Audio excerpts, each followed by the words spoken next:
I am not even positive he's dead. Let's go. All right. Let's go. He might not- You've been seeing the guy walking around? No, I don't think saw he's. that I don't one. think he's. I don't think he's dumb enough to be. I don't think he's like Whitey Bulger hanging out in Florida. You know But what? You look at Jerry right now. I think Jerry's nervous. I think He's there's a nervous very that you're getting too close to the truth. I think there's very. Jerry went to a Diddy party. He's connected with some of these same guys, and I think that you've hit something here, Dante. And Jerry's like, we can't do this anymore. No, I think that Have a couple Diddy there's guys a on this possibility that they snuck him out and that body wasn't even his. That Well, they had a plan. Remember, they had a plan to sneak out a fake body There was a plan, To Jerry. get- This is real. to get the media. Jerry, this 100%. They've confirmed this. This is in the papers.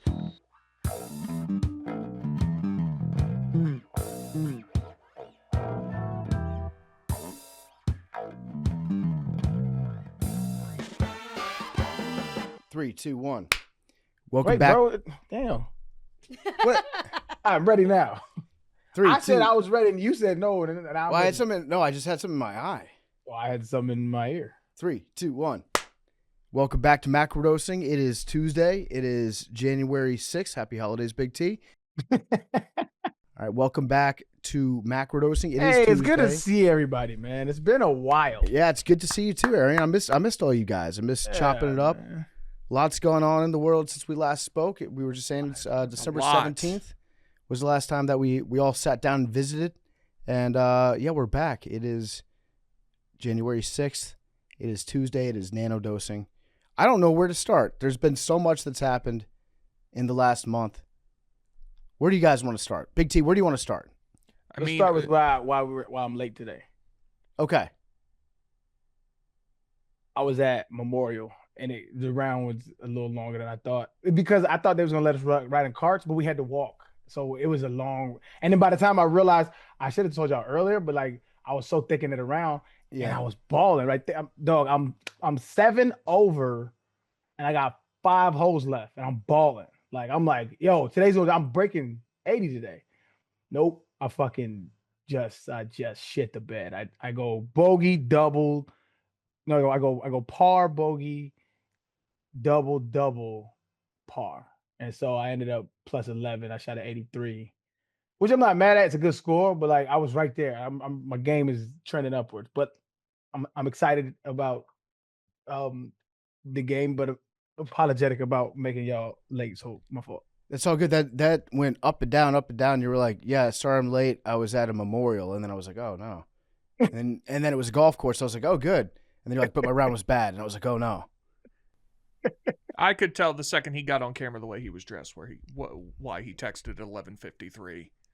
Can we push it from noon? I am jealous of the That's weather right, that you that's have right, down that's there. It's been cold as shit up here. And you have nice outdoor weather. You can play golf. Oh, it's Very this Southern jealous about that. California weather right now. It's 75, nice little breeze. It's gorgeous, dog. Oh, I am looking forward very much to Super Bowl week out in I guess that's Northern California, the San Francisco area. There's a couple nice golf courses out there. That's what I hear. Hank and I might be playing. I might pull up on you, man. I got some work out there, dog. You want to come to San Fran for the Super Bowl week?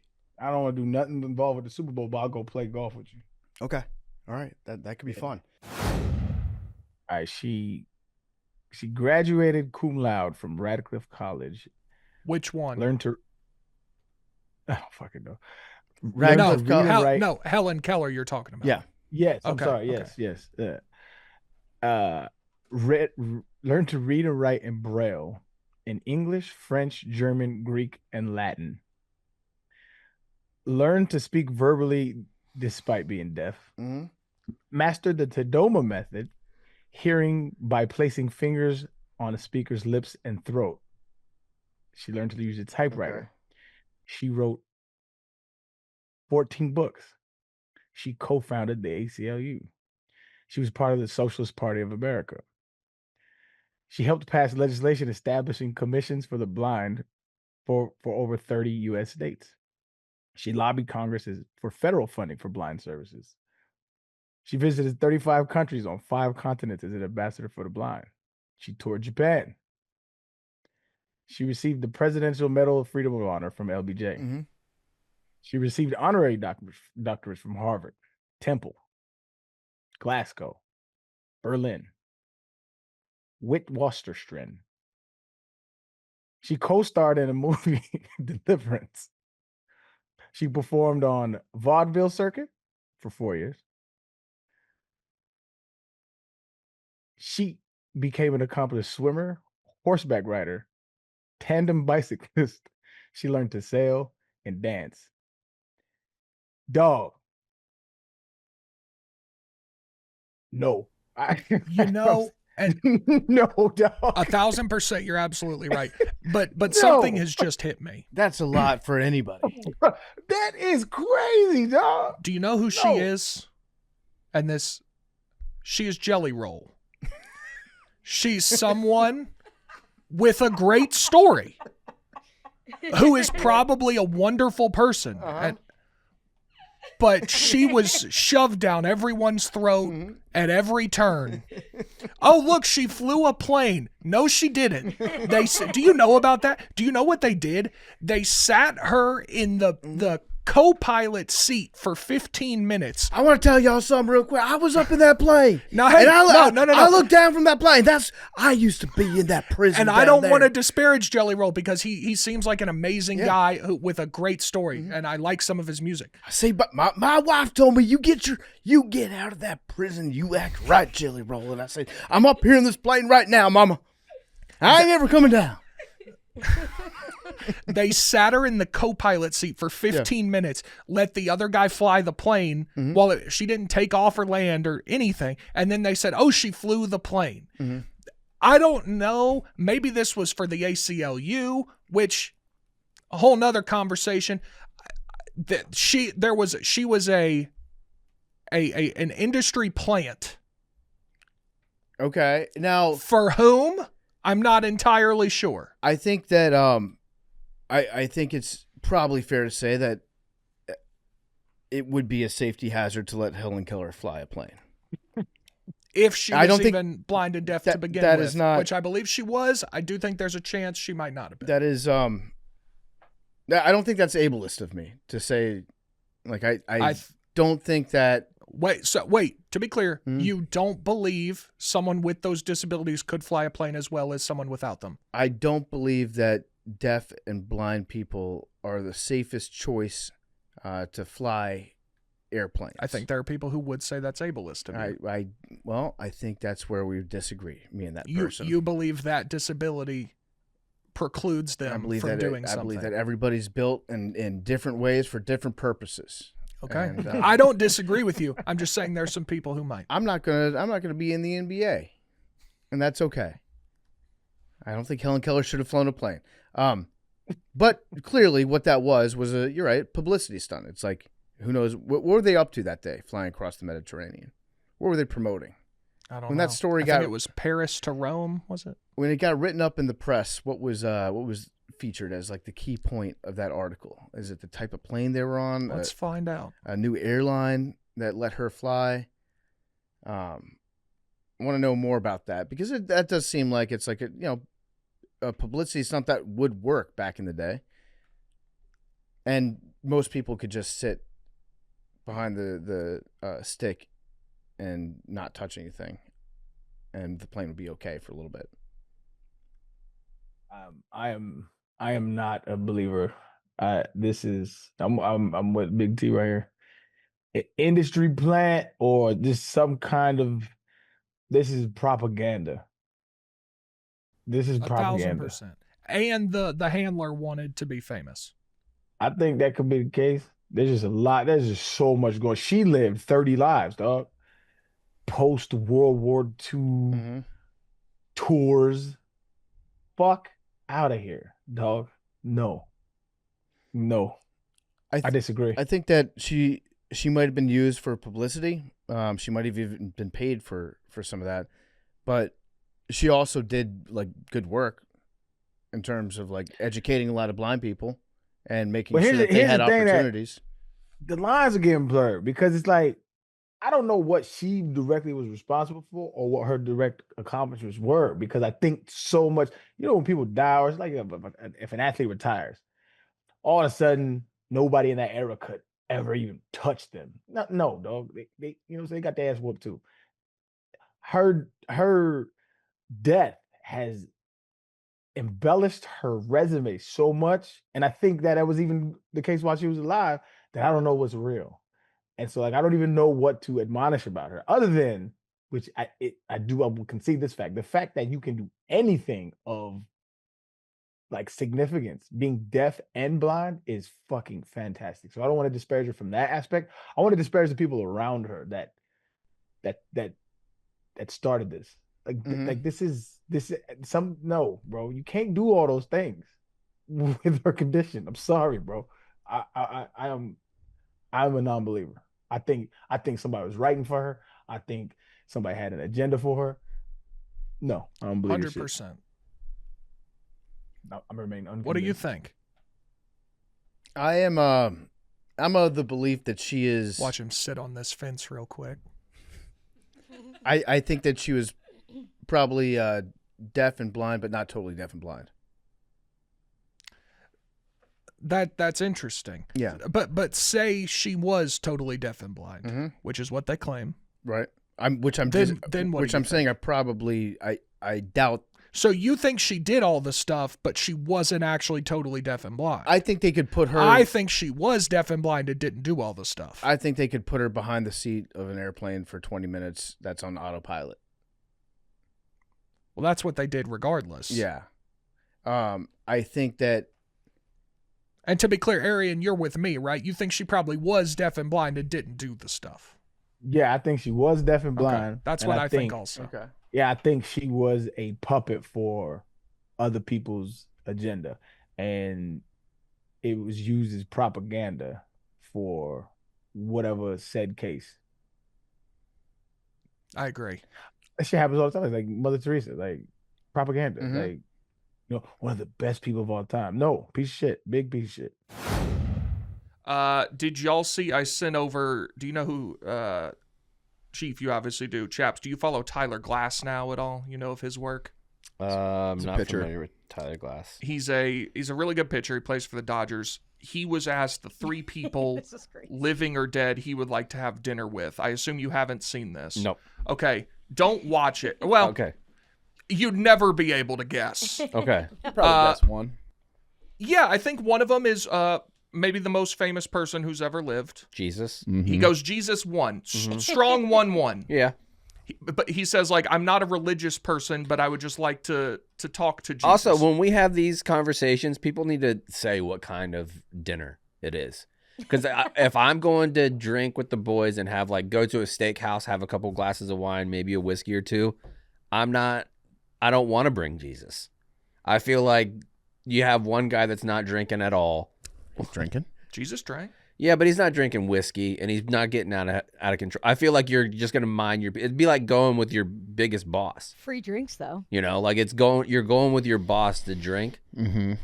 I'll talk to you after. Let's have a. He's gonna know what you did, anyways. Yeah, it's like Santa Claus in that way. Yeah. Okay, Jesus. Okay, so he goes Jesus 1-1. Strong pick. Yeah, Common. fair. Yeah. Number 2, he goes Muhammad. Okay. Which stark contrast to Jesus, but I guess in the same realm of, like, he said he's not religious, but if you want to talk to There's 1.5 billion people that would disagree that they're on different realms. Seeing that Jesus. No, is the whole different dinner realm. would turn into like, I'm the son of God. No, you're not. You don't know that. Of course, You want to get them together. Why would you not? It'd be like the biggest meeting of the minds ever. Yeah, but Muhammad is like, you're not the son of God. You don't know that. He does say that. Okay. Well, And that's like the core. Like that's he's a kind good, of the big difference. Yeah, like Jesus is a great. I'd like to see him hash it out. Okay.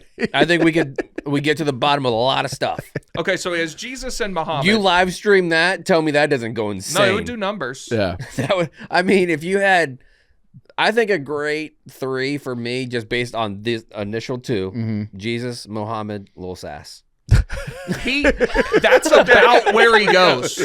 Yeah. That's about what he does. Okay. So you have Jesus and Muhammad. You would think the third one would be, who? Abraham. I don't know. Yeah. Moses. Gandhi. Sure. Mm-hmm. Dave Chappelle was the 3. Okay. All right. Jesus, A little levity. Yeah. Muhammad, and Dave Chappelle with Tyler Glass now. I feel like you don't get the full Dave Chappelle experience of Jesus. Oh, you might. He You doesn't might. care. Yeah, he doesn't give care. a fuck. Yeah. But yeah, just a fascinating 3. That's a good 3. Interesting 3. I Mhm. mean, definitely, if you're going to bring Jesus, I feel like you bring Muhammad too. I just feel like that conversation just evolves into shouting. Yeah. So I'm not interested. I want to have a good time. You can bring one of them. What type of dinner does that strike you as? Like if Jesus is going to be there, Jesus, Muhammad, Dave Chappelle, and Tyler Glass now. I mean, you're probably.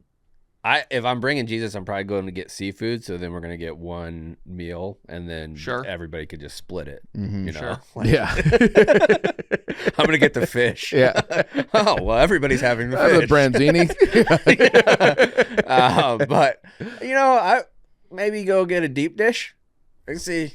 Okay. Yeah, I mean, So this is a more casual meal. Yeah, to casual. you. Yeah, No wine. No, like because Jesus is there. Muhammad's not going to drink. He's Yeah, definitely not yeah, drinking. yeah. He didn't drink. mhm. So I feel like I'd probably just go get it. They're at odds right away. Yeah, I'd go, but I'd call ahead and make sure it was a place that I could get the kind of soda that I want. Oh, you're not drinking either then? Huh? You're not having any wine either? Not if they're not. I don't want to Okay. be the only guy. Yeah. What, Then what do you mean? Like I want to go to a Coke restaurant. I don't want to go to a Pepsi restaurant. I don't want to. Okay. I don't want to drink Pepsi in front of Jesus. It seems- Yeah. Okay. No, that's fair. Mm-hmm. Yeah. I think this is one of the places you kind of want it to be quieter. Quiet spot. Yeah. Yeah. So you almost need the steakhouse. Dave and Buster's. Jesus just killing skee ball. That would be awesome. Jesus, You got 1,000 again? let's get you on Papa Shot. Yeah. Imagine what he would do to those little beavers that pop out, the little gophers, Just look at them. those big rubber mallets. Yeah. Whack-a-mole. Yeah, Yeah. whack-a-mole. That's a good 3. Yeah. I'd have Yeah, fun. it's an interesting It'd three. probably be fun. As long as we got to set terms where it's just like we leave certain subjects off the table here. Like I don't want to be arguing about Jesus' lineage the whole time. Who his dad is, Right. you know. So yeah, I would. You want? I want to get into it. Yeah. I don't think you can get by it. I think you got to have the conversation. Otherwise, there's a huge elephant in the room. The thing about Jesus Awkward. is Yeah. if you have Jesus there, you can't talk to anyone else. You can't have Jesus sitting in front of you and talk to Chappelle. Yeah. I don't think I'm talking at all. And that's fair enough. Yeah, I think but I would want Chappelle asking questions. I don't want Chappelle there at that conversation. No? I don't think he fits. No. Yeah, it's a hard pivot. Yeah, it's a hard pivot. I feel like but he is an intellectual. Like he's a smart guy. You're gonna need a guy to break the tension, but you could do that. Yeah. Yeah. But yeah, Also, that group with Kate would be fantastic too. She'd just be apologizing over and over again to everybody. For everything she's ever done. Yeah. For existing. Yeah. Oh, I'm so sorry Oops, to sorry. so sorry to ask and talk. all right. Yeah. Do we have a 3? These are the questions that I never have a good answer to them. Yeah. I feel like it depends on what kind of mood I'm in. Like there's certain days I wake up and if I wanted to go out, like when I interviewed Ken Burns, I could go out Yeah. to dinner with Ken Burns and every night for 10 years and not be bored because And- the amount of stuff that he knows. Right. And that's a good answer. Is someone who a wealth depth of of knowledge. Conversationalist. Yeah. Somebody like that. I think Ken Burns let's do people we've interviewed. You want to do that? Okay, I have one for sure. Okay. Who- Stone Cold. Okay. Oh. He was the man. Yeah. And I would love to go to dinner with Stone Cold. He was awesome. I would go. So mine, just off the top of the dome, it might be different if I thought about it for a while. I would say Jon Stewart, Ken Burns, and Woody Williams, the Medal of Honor recipient from World War II, who was a flamethrower guy. Okay. Hysterical. And he was like 100 years old and was still like quick as shit. I feel like those three, like with Ken Burns' history knowledge, Jon Stewart's like respect for veterans and things like that in American history, and then throwing in Woody Williams, I would go out with that crew all the time. When you say flamethrower, is that a euphemism or is that literal? No, like a legit flamethrower, yeah. But what does that mean? So in pillboxes in World War II, like in Iwo Jima, they would have these machine guns that would go inside these fortified positions on the side of Mount Suribachi. And when Woody actually told me an insane story, like they had been doing island hopping campaigns. And I think that a lot of folks, when they think about World War II veterans, you look at like Iwo Jima, they did that battle and that was it. No, those guys went from like Okinawa to Iwo Jima to like, they went all over the Pacific, like constantly over and over again. So they were learning different things. One day on a beach, they brought in these huge pallets that had these big flamethrower guns that they put the big tanks on your back, and you have like napalm that you're essentially napalm that you're gassing people with. It's like a legit flamethrower, like the thing that KFC bought, but like a huge version. They did not train on those in the United States. They brought them, they had like the manual they read, and they asked for volunteers. Woody Williams was a 19-year-old kid who enlisted illegally because he was so young when he went. Like he went without his parents' permission. Got there, they asked him if he wanted to do it. He asked what it did, and they told him. He was like, yeah, I want to do that. That rocks. So he put it on, and then you would just run up to those pillboxes and you would unleash the fire and you would burn people alive. They showed it in Saving Private Ryan too. They're insane. Another one I haven't gotten around to. Really? Yeah, we talk about this fairly often. I have an extensive list of movies from 1970 to 2005 that I just haven't gotten around to yet. So I might watch some of them. What do I have until? Is it June 1st to watch Training Day? What was the date? Thought it was June 15th, but you may be right. Something. I think it's June, just after March Madness and everything. Yeah, it's in June. I have to watch Training Day. Arian has to watch The Godfather, and PFT has to watch something. You guys just got to leave AMC running. You'll bump into all of those movies. Yeah. But yeah, I have a whole list of ones that I haven't seen, either because I know I won't like them or I just haven't gotten around to it yet. Okay, what else we got in the news? Oh yeah, this is a fun story. The Atlanta Hawks. Big T, are you a Hawks fan?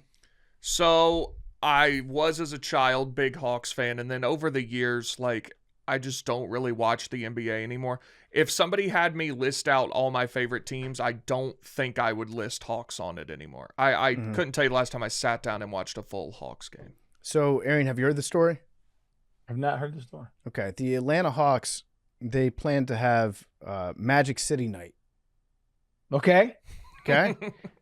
Do I have your attention? You have my attention. Okay, so at State Farm Arena, they were going to do Magic City Monday on March 16th.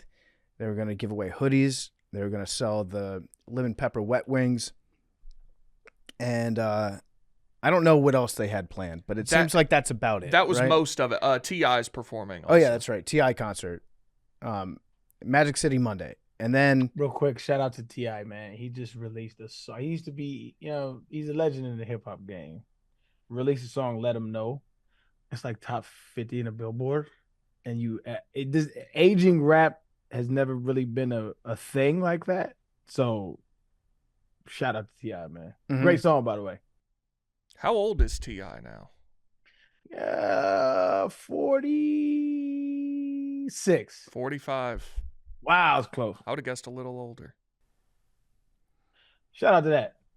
So Luke Cornett, you might recognize him, Arian. He's a San Antonio Spur. Luke Cornett. He logged on to medium.com and blogged. He blogged through it. And he objects vehemently to Magic City Monday. He says the NBA should desire to protect and esteem women, many of whom work diligently every day to make this the best basketball league in the world. We should promote an atmosphere that is protective and respectful of the daughters, wives, sisters, mothers, and partners that we all know and love. Allowing this night to go forward without protest would reflect poorly on us as an NBA community, specifically in being complicit in the potential objectification and mistreatment of women in our society. I see his point. don't know But that I agree. But I see it. I see your point. Mhm. I see how you can arrive to that conclusion. Yeah. it's interesting because Luke Cornett he's not actually playing in this game. It's the Hawks against the Magic, and he's on the Spurs. But he's the one that wrote the blog. And Al Horford came out and supported him also. Al Horford did support. It is objectively really weird that an NBA team is doing like strip club night. I game, was right? certain when I saw it was fake. I've never been more sure of anything. I would be surprised if they're gonna have like strippers and stuff. Right. I don't think don't that's gonna be believe the so. case. They're not. Yeah, I don't think that's the case. It's mostly about the Wings and the T.I. concert. That's what I'm probably. The Wings are always amazing at strip club doors. I don't know what that is. That should be studied. But yeah, like I said, I see his point. But I mean, I don't know. I'm just a little bit more liberal when it comes to that. Like, if you don't like it, don't watch it. Mm-hmm. There's porn all over the place. If you don't like it, don't watch it. I do think there is something to be said for like people with kids bought tickets to that game 3 weeks ago, and now it's strip club night. Don't go. What if you already bought? What if that was your kid's Christmas present? If that is Family in Macon. Yeah. They go to one Hawks game a year. If that is the gripe, they should be able to refund the tickets. I would support that. But other than that, That's fair. just don't go. I don't know. It's women dancing naked. Like this is not 1950 anymore. Yeah, women are naked. Women like dancing naked. Men like watching women dance naked. This is not a surprise. All the motherfuckers sitting in the stands are here because men like women naked. I do think it'd be very funny if that exact scenario that Big T described existed. Like some God-fearing family, There's small there town. Like two we're going to go see the basketball game a again. 7 and an 11-year-old boy in Macon for Christmas. Yeah. Their family has enough money to go to one game a year. They opened up tickets, Hawks and Magic. Mhm. Their favorite, Jalen Johnson. They can't wait, March 16th. Mommy, And now it's what's strip the club twerk? night. Yeah. Your mama packs sandwiches. Say thank you to mama. All right, mama. We'll be back tomorrow. You have a good. What are you going to do today, mama? Oh, you're going to What's a church. twerk? Going to church. All right. Yeah. Well, okay. We're going to stay overnight. We'll see if there's a church in Atlanta we can go to before the game. All right. We'll be back Monday night. Be safe now. I think this would What? be. Then they go to the game. Magic City.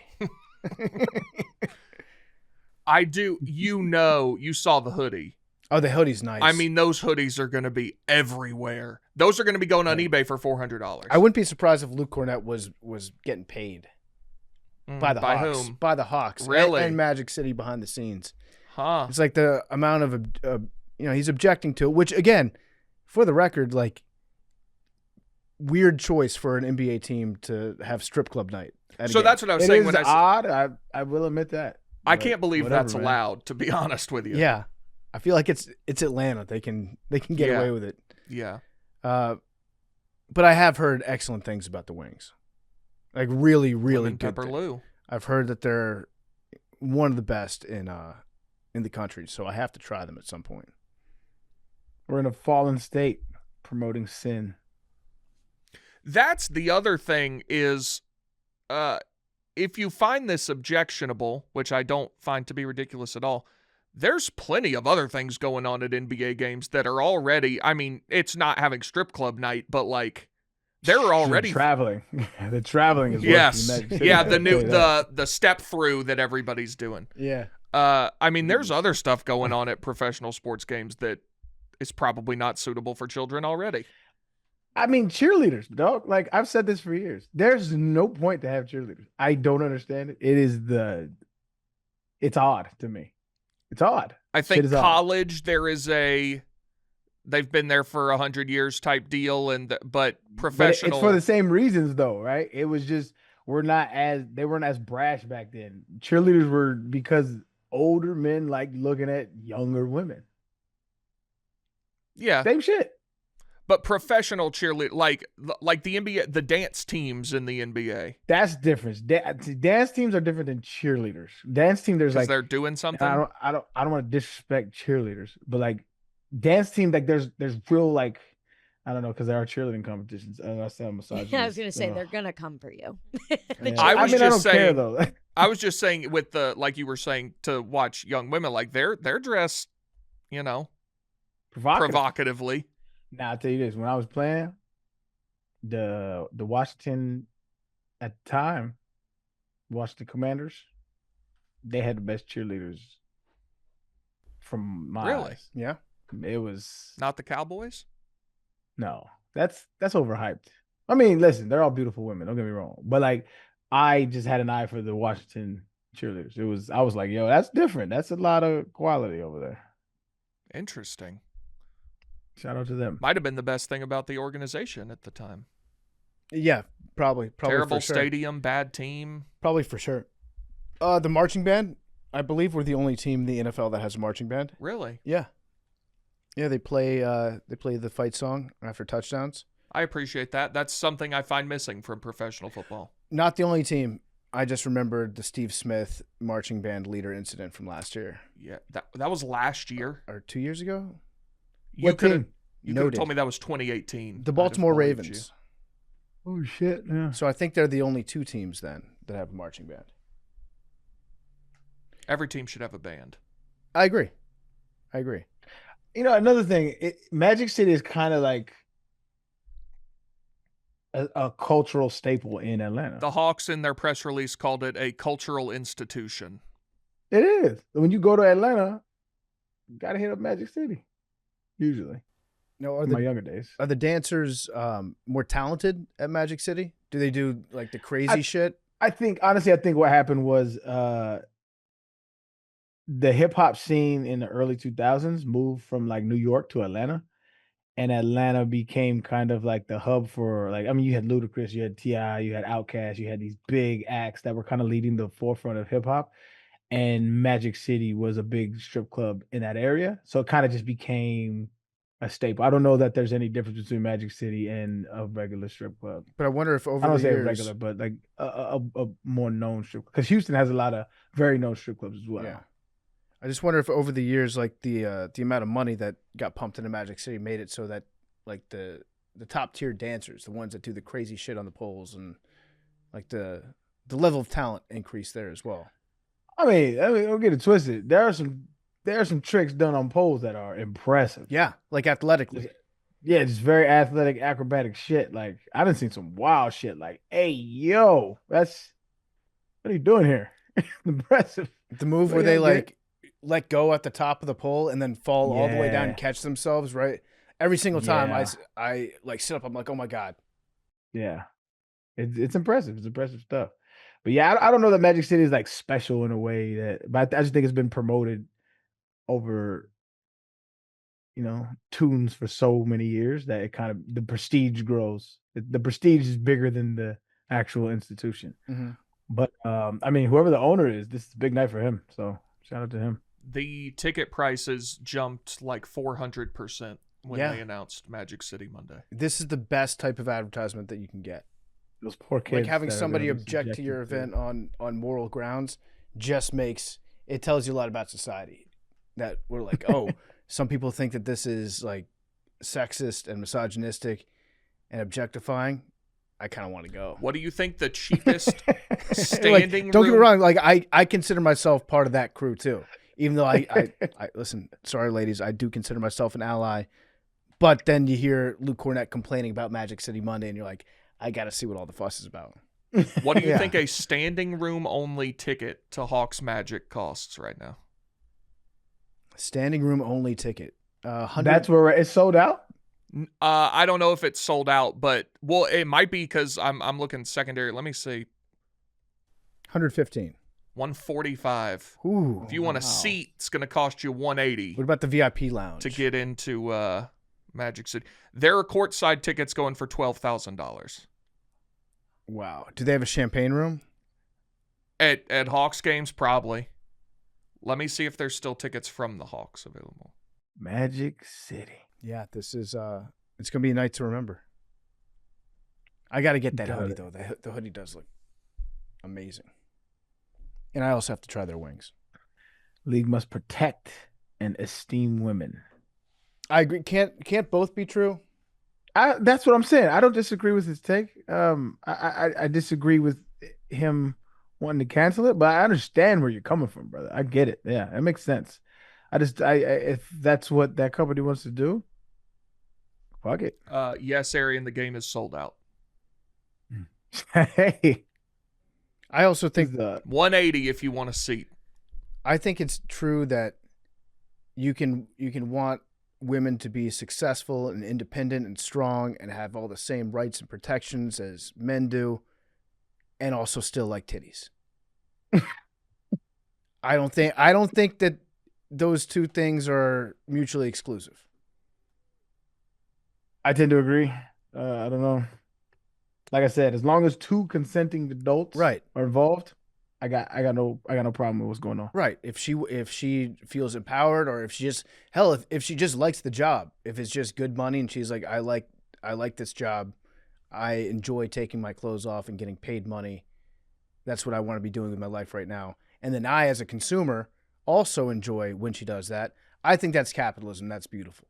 I think that's empowering financially for her.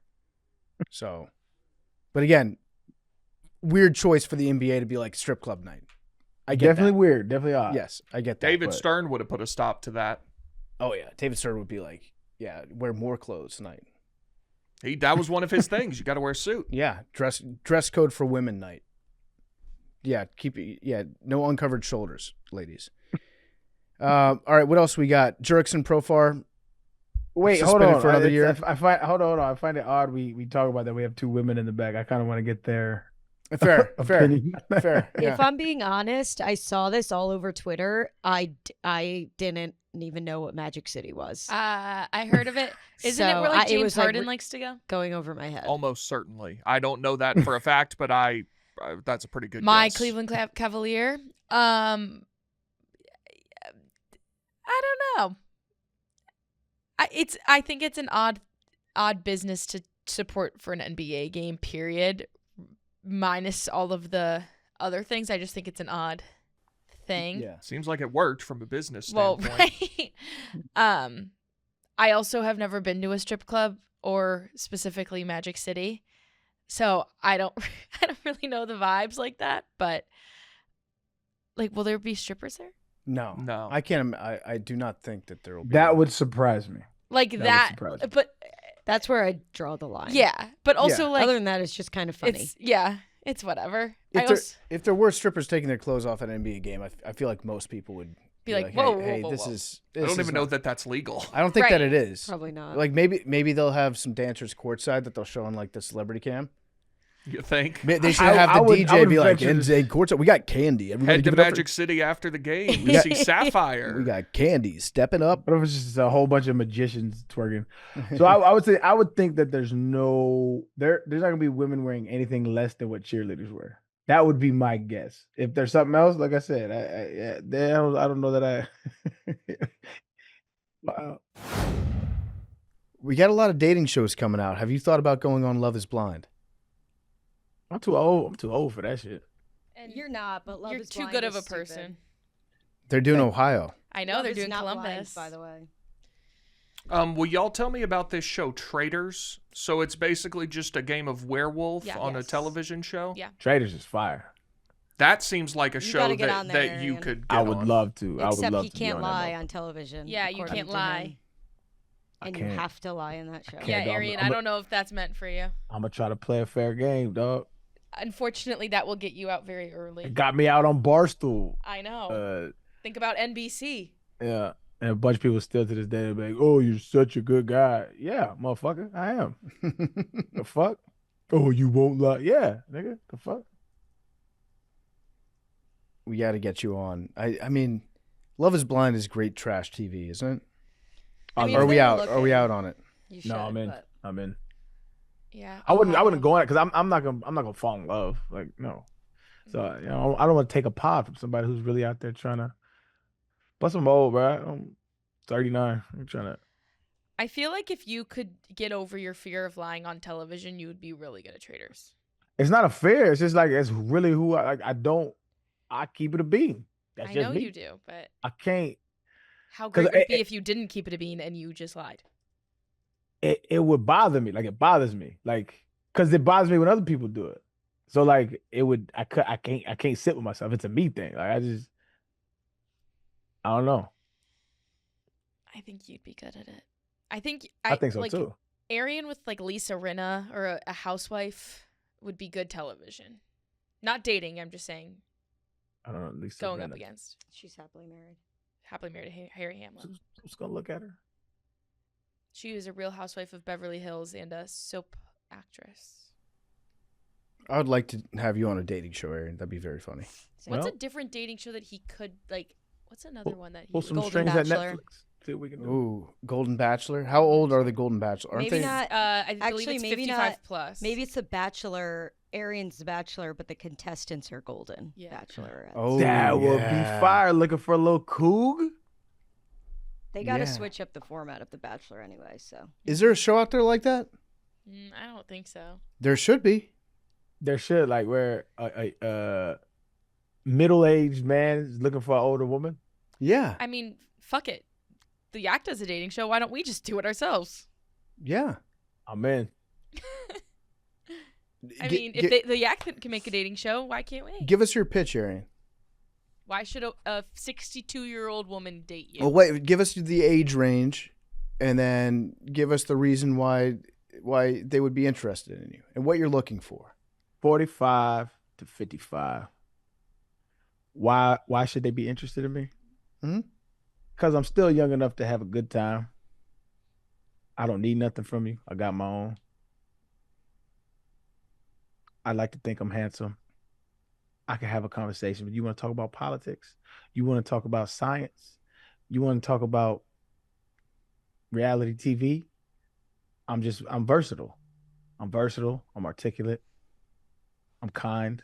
I'm compassionate. I got kids. We don't need to Great have with kids. kids. You know, great father.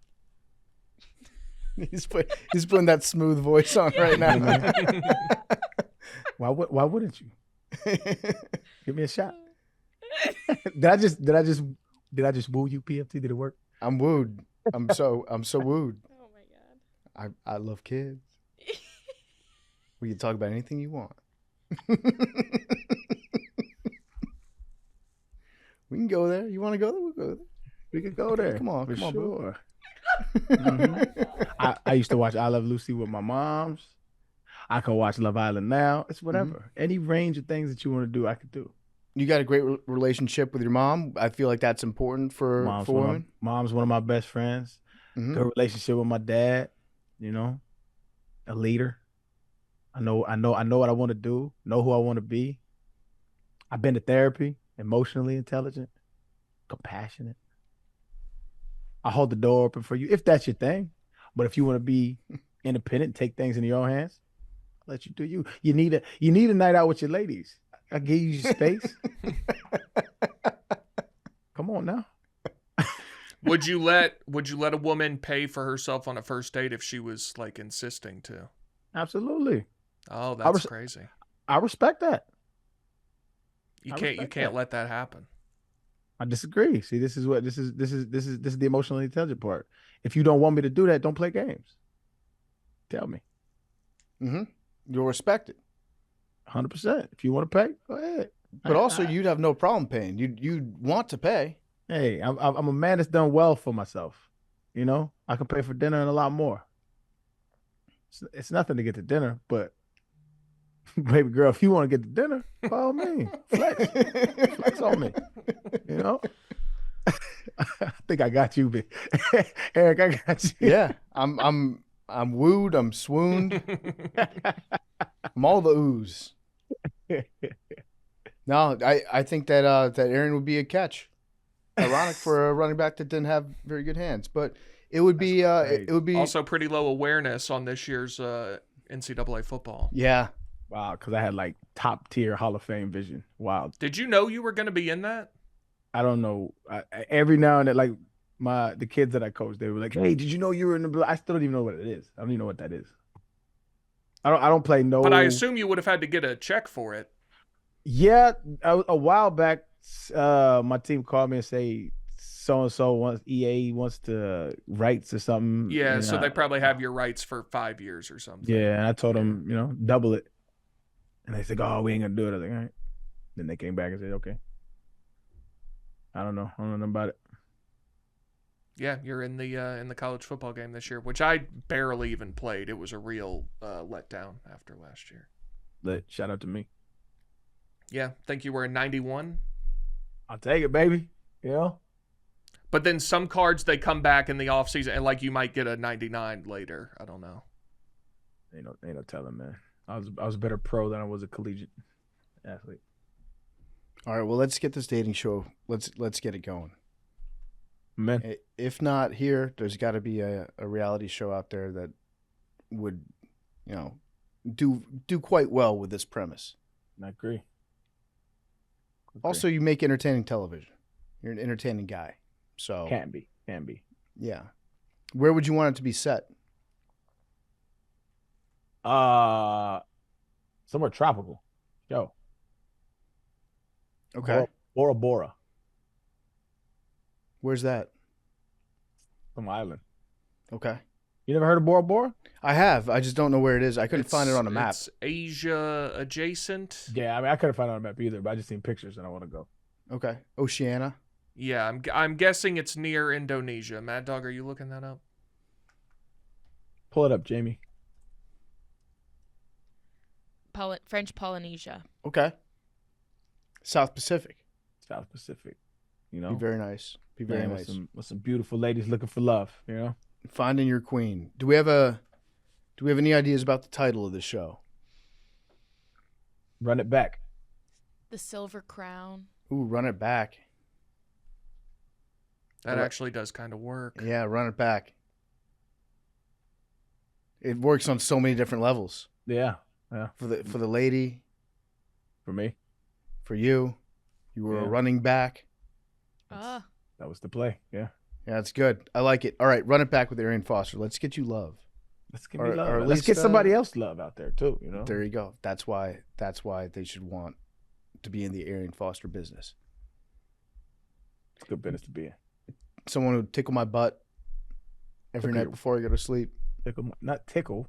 That's Rub my crazy. butt. Just rub. See, y'all doing all the freaky stuff. Which, hey, we don't kink shame. No, But I'm not into the butt tickle. rub my butt like it's a brisket. Rub my butt while I scroll on social media. There we go. And you'll rub her butt too, won't you? She wants that. There we go. Class act. Respect.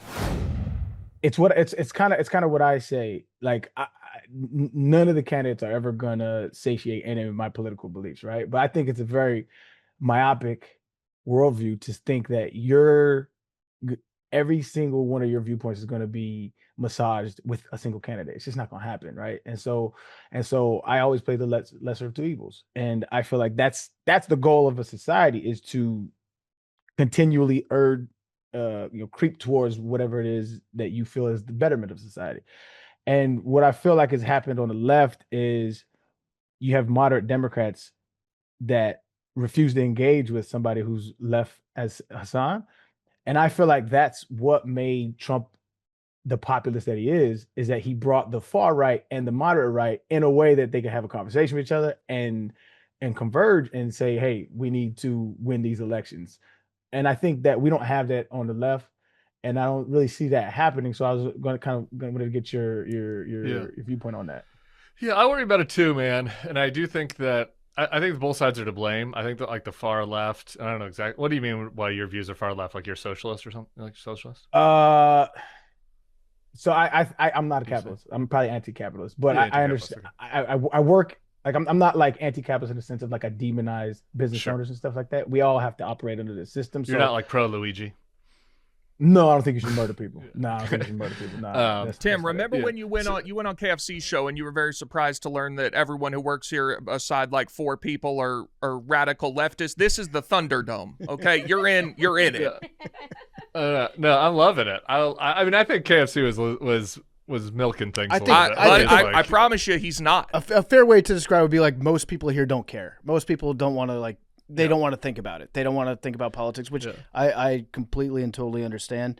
And then outside of the people that are ambivalent about it, You have people that it's probably like pretty equal. I'd say like 50-50 that You like don't slam think more. that. I think about 50-50. Yeah. But I'd say Really? the, What would you say, the Ben? clear I can majority. name you every conservative at this company on my hands. Well, it's because you got a banger of a group chat going. A with couple right of now. them are a couple of them are in secret, What was so the I Trump won't name Kamala them, vote? but- Let's just Big T. What was the Trump Kamala percentage? Like Oh. if Barstool decided 70-30? 30, like who would 70-30 Kamala? I don't think so. 100%. I also think that you'd have like 65-70% of people abstaining from voting. Like I'd say the that's vast probably majority. that might be accurate, but of the ones who voted, she was in the lead for sure. I think it'd be close. I want to answer Aaron's question because, like, I think that my view, and I feel like I can do this because I'm an outsider. I was like never a lib, and so I'm just looking at this as an analyst. Like both sides are fucking to blame in the Democratic coalition. Like the DSA lefty types are so mean to the establishment Dems. Like they give them no credit for fucking anything. Like Joe Biden and Kamala could not have done anything and gotten credit. Like they just shit on them all the time, and so. Like, obviously, the listeners of those shows think the Democrats are weak because they get shit on all the time. And then the moderate Dems, like, won't even engage with the far left Dems. And, like, they just call them names and, you know, whatever. And, like, say they're terrorists and anti-Semites. So it's like, it's happening both ways. And you got to figure out how to make it work.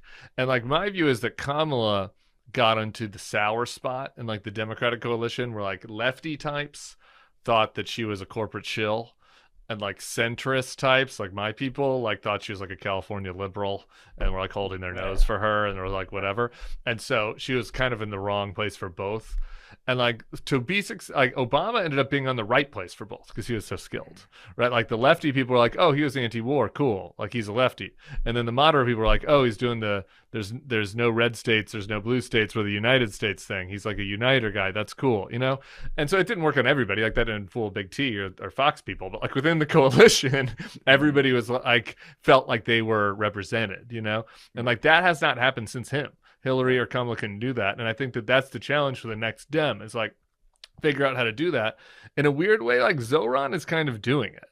Like Zoran, like again, he's not right-wing people he's not winning over any of them. Like within the coalition, like the DSA types are like, hell yeah, Zoran. And I'm just noticing in my world, a lot of centrists are like, man, like he's doing some like YIMBY stuff and like cutting red tape. And like he is like trying to sound normal anytime somebody like asks him about whatever from the river to the sea and all this stuff. Like he's going out of his way to like reach out.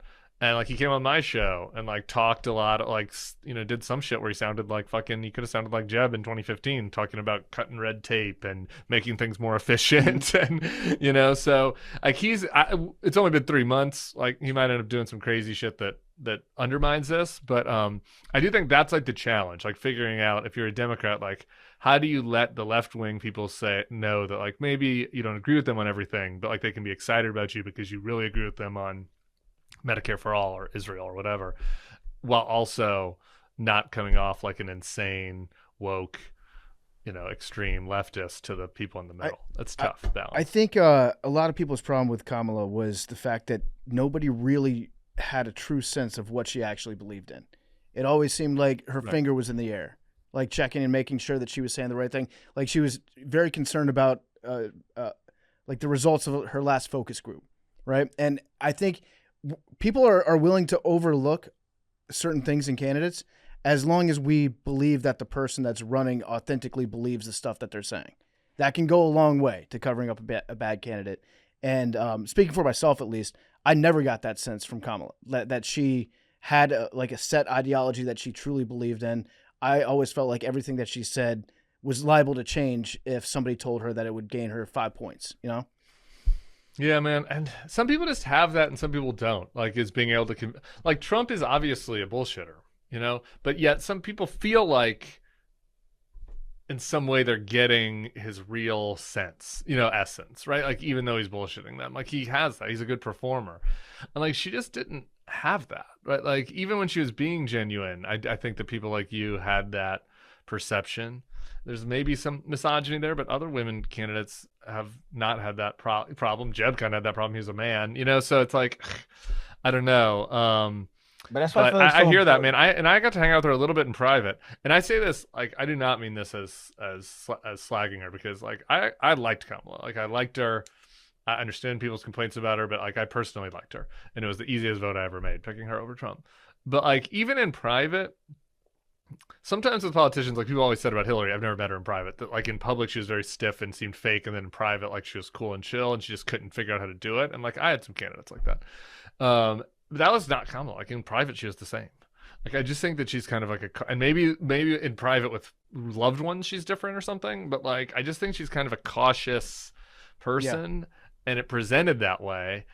And I don't know if that's fixable. You know? Yeah, I don't think that is. It's funny to hear people talk about Hillary Clinton the same way that we talked about Belichick for years. Like he's actually really funny if you get him behind the scenes. Like you sat in a meeting, and with now Belichick. we're seeing the truth. Like you know, if Belichick lets it rip behind the scenes. If she stepped out with like a 24-year-old hunk of a man in this part of maybe in that this would work era, for that her. would be funny.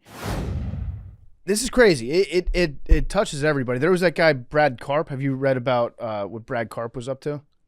Oh my God, he just had to resign, right? Yeah, so he resigned. He was what law firm? It was Paul Weiss, Rifkind, Wharton, and Garrison. Sounds pretty prestigious. So right before Epstein got arrested, he had like the most important project that he was working on at the time was trying to get Brad Karp around at Augusta National Golf Club. And so he and Steve Bannon were teamed up together trying to get Karp into there. I don't think they ever got him in before he got arrested. I would just like to see a behind-the-scenes documentary of Epstein and Steve Bannon trying to figure out which levers to pull, which wheels to grease at Augusta to get Brad Karp around there. Because at some point, you just get so much money that you have to develop these side quests. And I think a lot of guys, the final boss of side quest is just like, get me around at Augusta. Is it that hard? Yeah, very hard. So they didn't let women golf there until like I want to say 15 years ago. 2005, 2007. Post 9/11? Yeah. Oh, yeah. And Brace, guess who the first female member was? I could not even imagine. You could. Yeah, you could. You're on the right track already. 2005. Post 9/11. It is going to be Ghislaine Maxwell. No. In a more official capacity. In a more official capacity. I'm trying to think of famous women, but unfortunately, I'm so Pretty not famous woman. sexist that it's difficult for me. Is she not famous? No, just she's a woman we pretty know? famous. Very famous. She's famous. Let me Powerful. see. And she golfs, or she just likes to be in a club? She does golf. She's not known for golfing, but she does play. She was known at one time for another sport endeavor. Yes, and somewhat still to this day. This is, But not her way off most the track. official. You might recognize most of her official business in the United States government. In the United States government. Oh, it's got to be who was the lady? You know, what I'm talking about. She was in George Bush. Yeah. Mm-hmm. Yep. Connie. Really? Connie. Really? Condoleezza Rice was the first. It was Condoleezza Rice. She was the first female member at Augusta National. Yeah. There we go. Like, okay, we'll give you one. Granted, you guys had to give me a lot of hints, but that's She's a good. What other sport did she do? So Wait, she's Jerry Rice. Dead name, but she. Brace, I don't even know how to begin telling you this story. Jerry Rice is black. I assumed he was white because of the name. So Condoleezza Rice right now, she is the part owner of the Denver Broncos. She's in an ownership group with like the Waltons, the Walmart family. I think Peyton Manning might be in that group too. But so she's got like a small percentage that she's tied up there.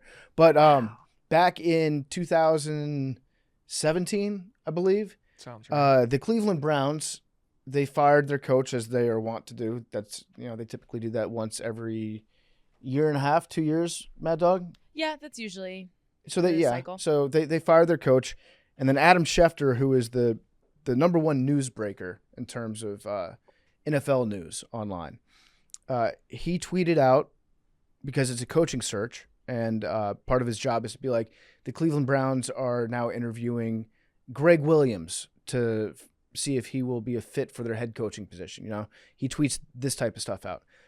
One day he tweeted out, the Cleveland Browns are expected to interview Condoleezza Rice for their head coach position.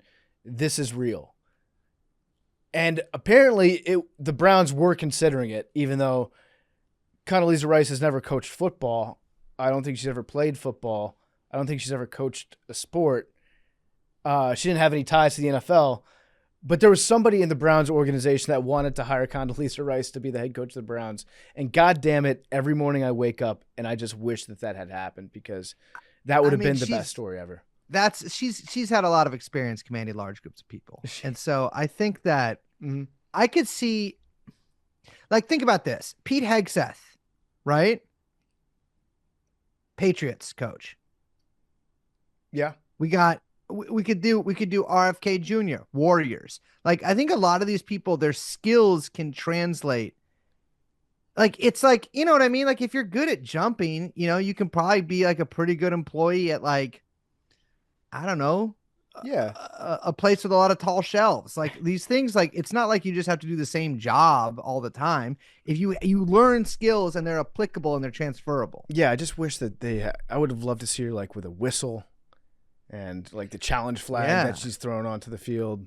It would have been a great story. Are there any lady coaches? No lady. There's some lady assistant coaches. Yeah, like strength Doesn't coaches count. and stuff like that, I think. Doesn't count. There's not. Has there ever There's been a lady ref, too. coach? There's a Like few refs, a yeah. lady ref too. Yeah. Yeah, but that's rude to make women refs.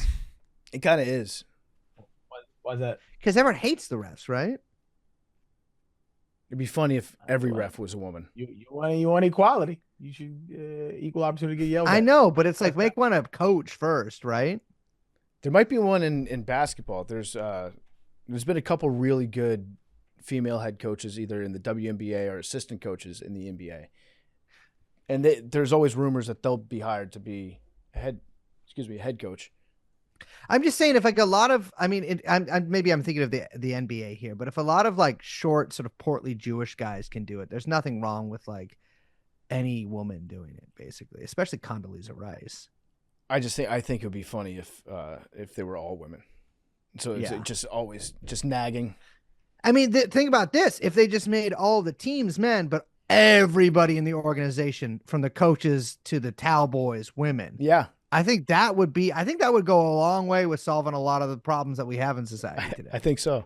Real quick, Yeah. just before we got off on Condoleezza Rice, Uh-huh. if I told you could play 18 holes at Augusta National Golf Club, but you would be mentioned in the Epstein files, and there would be a 15% chance you would go to prison, would you do it? For what? No, No, but what would the charge be? No, Like tax I mean, you're evasion? in the Epstein files, Yeah, so but it's there's the Epstein files and there's the Epstein files. it's not the worst, but it's not good. You go to prison for 6 years if you're convicted. Like It's going to be tax evasion. here. Can we say I was thinking a little worse than that, but that's fine. tax evasion? Never went to the island. You visited No, the you island. went to the island. But it was just a quick. It was one night. It was a quick stopover. Oh, 6. And there's not like corroborating stuff with other people being flown out. Was there, he but there? You did go. Yes, he was there. 15% chance at 6 years. I gotta say no to that. I Wow. think setting foot on that island. Yeah. Which You which guys is are crazy. What You if guys you are didn't crazy. go to the 6 island? years is nothing in a low security prison. Also, it's only 15%. Only 15%. You're out in 3. But I can't golf for 6 years. They probably got golf in There's an those, no? 85% chance nothing happens, and you just get to play Augusta. Yeah, but if you're convicted of anything, then your name is Yeah, Do I get and a you got puppy? convicted I because of can't the do it. Epstein stuff. Do you get? If I was I in got my kids, 60s, bro. I mean, I don't care about golf, so I guess I wouldn't do this anyways. But, you know, I would just do it so that because PFT couldn't. And so if I was in my 60s, you know what? You know, there's probably good medical care, or no, probably not that good of medical care, but there probably is medical care. Low security prisons, just other rich guys. yeah. I probably know a lot of the guys in there because they're also probably on the island with me. So it's just like, you know, I'm away. I get a little vacation. You know, maybe I'll write a if I did it style book called I Didn't Do It. Just imagine swapping stories with the fellas in there. Exactly. Yeah, just reminiscing about old times on the island. So you wouldn't. My do boy it. did 10 years in a federal penitentiary in, I think, Indiana. And he was in there with all kinds of interesting guys. Like, it was like he was in there with a terrorist. he was in there with a couple other bank robbers and a guy who is actually innocent and I think is maybe going to get freed. And so it's like, you meet a lot of good guys. Well, not good guys, but you meet a lot of guys. A lot of interesting guys. Yeah. It's like, you're guaranteed to have something to talk about at all times if you're in a federal penitentiary. 5% would you go? 5% maybe. But the thing is, like, you keep in mind you're still in the files. You touch that island one time and that sticks with you for life. It's tough. Yeah, but you get to play Amen Corner. Because there's a big story going on in the sports world. I'm sure you're fired up about it. In fact, I know you are. There are two big ones. I'm only fired up about one of them. I hope it's World Baseball Classic. Yep. Okay, I am fired up. Mark DeRosa should be in prison. Okay, so Mark DeRosa, the manager of Team USA, we use that term loosely. We do. He went on a talk show yesterday on MLB Network, right? Mm-hmm. And this is prior to their game against Italy. By the way, when this comes out, we'll know what happened. So, like, choose your own adventure. Either the U.S. has been eliminated from the World Baseball Classic, or we advance due to dumb luck. Which it'd be the biggest failure in the history of American. Absolutely not. Did you look at the roster of the Italy team? Because I woke up. They're fine. I woke up last night and I said, we lost to fucking Italy? Let me see who's on this roster. It's a bunch of wannabe guys with Italian names who are MLB players. Correct. Right. Which is another problem I have, and we've discussed on this show. Those guys should lose their American passports. But it's not that we lost. Mm-hmm. It's that we lost, and the manager said he thought we had already advanced. Right. And that's your one job. Of the things you should know, I feel like that's got to be one. He hasn't been a manager for or was he ever even a manager? No, he's only managed like the World Baseball Classic teams, and maybe he's rusty. And to his credit, he was like, "Well, if you carry the one on the division plus it's the so seeding insane and the point values." And so he started backups yesterday, guys who suck. Okay, I didn't see like this. Paul Goldschmidt, who's 1,000 years old, so and old. Gunnar Henderson, who's a good player but shouldn't have been playing. Well, Gunnar Henderson played well. Did he have a hit last night? I think he had a home run. Gunnar? Yeah. I think he went yard last night. PCA had 2. Yeah. Former guest on this show, Bryce Terang, had a good game. Yeah. I think Gunnar went Bryce is yard. awesome. But he did make moves. Regardless, Yeah, who was Bregman didn't play. Mhm. That was the thing. Gunnar played over Bregman, who, either way, DeRosa thought, by the way, Italian name, interesting how that works. Right. DeRosa thought they'd already advanced, said it publicly, and then you can see in like the 7th or 8th inning when he found out that he was warming up Clayton Kershaw to come in and like have a farewell tour. Yeah. And then someone told him, I guess, hey, we actually need to prevent them from scoring because we're going to have to rely on them tomorrow. Yeah. And then he put Mason Miller in. So Gunnar Henderson, he went yard, but he went 1 for 5. Okay, With I mean, if 3 you hit a strikeouts, homer, so that's fine. It's fine, but the point still stands, which is he had no idea. I would imagine that at some point that night, the manager's talking to the team. He probably said something to the team about we've already qualified. He said it on TV. Look, Yeah, he boys, said on TV, so he probably said that. Yes. Take your foot to off the the guys. gas here. Yeah. He said, and then he said in the pregame press conference, we've got some guys that are dragging after last night, like they partied. Yeah. Sure. Did no one on the team not know? Curfew's lifted tonight, Listen, boys. math is not the strong suit of the United States. Never has been. It's very American for him to But, be like, Pat, well, based on vibes, it did feel. I thought that we had advanced too. I knew we didn't, and I haven't even been following that close. Yeah. Because they were like, We're in the group of death. There's still 3 teams that could advance. Yeah, we're in the group of death. So it's us, Italy, Mexico are the 3 teams. Now tonight, Italy played against Mexico, and if Italy won, then we advance, right? Yes. Or if Mexico won and scored more than 5 or 5 runs. 5 runs. 5 runs or more. Yes. Then we advance. I'm wearing my Italian jersey Oh, today. dude. Dang. I'm rooting for Italy today. Oh, that's true. That's right. I guess if those 2 teams were smart, they'd make a handshake agreement before the game. Listen, we're just going to take every pitch for 8 innings. Can you imagine? Nobody scores, and then they go out there in the 9th, and Italy just intentional walk 4 times. Mexico wins 1-0. They both advance. Can you imagine? Holy shit. I can't think of an instance in sports where that's ever existed. Where Well, there was both teams could go Yeah. by tanking. Well, there was the was- tie thing. It was the Raiders and the Chargers. Yeah. in week 17 or 16. I forget when it was. I think it was 17. The last game. Yeah, but I don't. It was after the Yeah, whatever. 17 game schedule, but it was the last week of the season, and it was the last game of the weekend, so it was like Sunday night, right? Yes. And so it was like if these two teams tie, then they both go, and it looked like it was going to be a tie coming down to the very end, but then there was a field goal kicked, and it was it was not a tie, but yeah. They could do that. I think there's too many American players on Italy to do that, though. I mean, it's 90% American players, and also on Mexico, 90% American players. I thought it was very Zoomer of the two teams to be playing. One with I on their hat, the other with us on their hat, and the I is one. Very selfish. Yeah, selfish. Wait, baseball. so you think the Americans on the team Italy would want the U.S. to advance? They should. Oh, I don't. I mean, so. You think that Americans on Italy would do a handshake agreement with the Mexican I think team? they were. Did you see them last night? I mean, they were buzzing. Right, they were excited to beat the United States. They're winning an important game. Competitively, it behooves them to not have the U.S. advance. I feel like at a certain point, if you're Vinny Pasquantino, you can't look. Whom I liked until last night, has been in this office. Great guy, super fun. I don't like him anymore. How are you going to look yourself in the mirror, Vinny, if you do a secret handshake deal with the Mexican team, thereby eliminating the United States because you didn't feel like competing? That's not the Vinny Pasquantino I know. They already competed and kicked our ass. They did.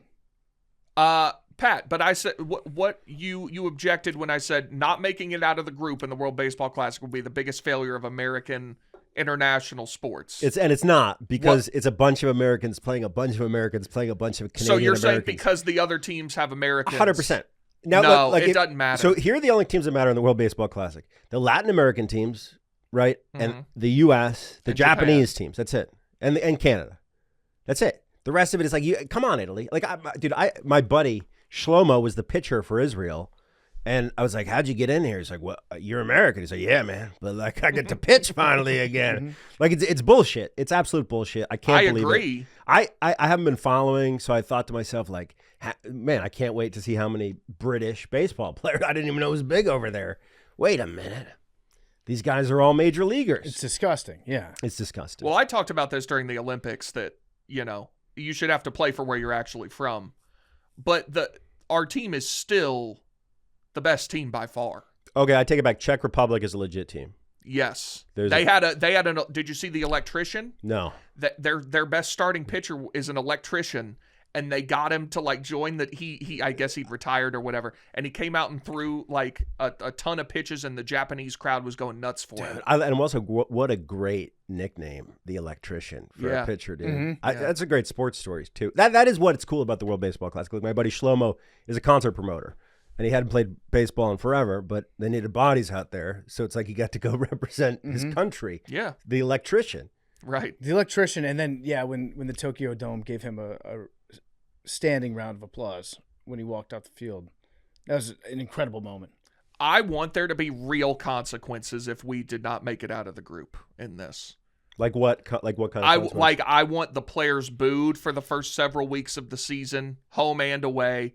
I want Mark DeRosa to never have anything to do with U.S. baseball or any. You're treating it like U.S. soccer. You're treating this World Baseball Classic like U.S. soccer. The other go ask the Latin American players. They'll. I can't. I don't speak Spanish. Right, but I think it was Junior Caminero. I forget who, or it was Kike Hernandez. He was like, "I've played in 5 World Series. This means more to me." No, like, yeah, and it should. They treat this like it is the biggest thing in baseball, and we don't because care. we in this country don't even treat this sport like it's a ticket out, like they do. I think in the last 3 years, like baseball has really been on an upswing. Yeah, like it's popular again. Shohei is a massive star. Like, and this is and we lose the last one, so we're like, okay, we're gonna go fuck people up in this. Oh yeah, I could see that. And we lose to Italy because our manager doesn't know that we needed to win.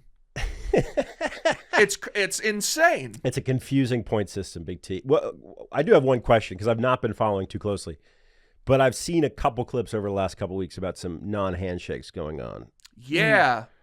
What's that situation about? It was weird. So the first I thought it one- was just pine tar. pine tar, Yeah. but then Cal Raleigh and a Rosarena, it seems like was real. So that's the one that just happened because they're on the Yes. same Yeah. team. Correct. They're on the Mariners, on the yeah. Mariners together in MLB. And I guess Raleigh had told him, like, don't do it. I won't shake your hand. And then a Rosarena did it anyway. And then a Rosarena came out and said, I love his parents and his family, but Yeah. he's a piece of shit. Yeah. Yeah. He Seems said like he's he was lucky really, he has good parents. really mad. And the way that he was talking about his parents was like, I just saw his parents last night. They both gave me a hug. Like, But- I know but where you know I know what? where they are, Cal. I love that out of Cal. Yeah. We're out here competing. We're the United States. That's like the Kobe Pau Gasol thing in that 08 Olympic documentary where he's like, first play, I know what they're running. I'm gonna run through his chest. Yeah. And he did it. Send a message. Yeah. Like, we're out there to compete. And now against Italy, I guess we didn't decide to compete, but No. That was a friendly.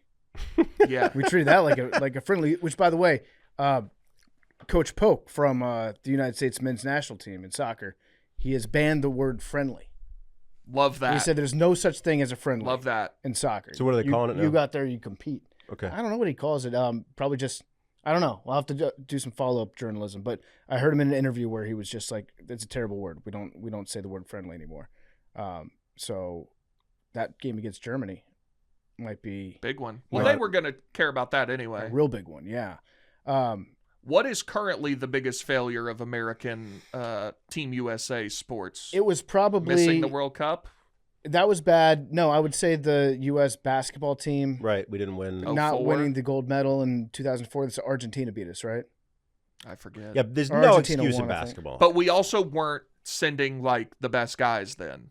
We were sending a group of guys that were sick at dunking, and there was no real team. So was that like Vince Carter and those guys? Yeah, it was a bunch of like swingmen that were all good at AI, Tim Duncan, LeBron, Dwayne Wade, Oh, okay. Melo.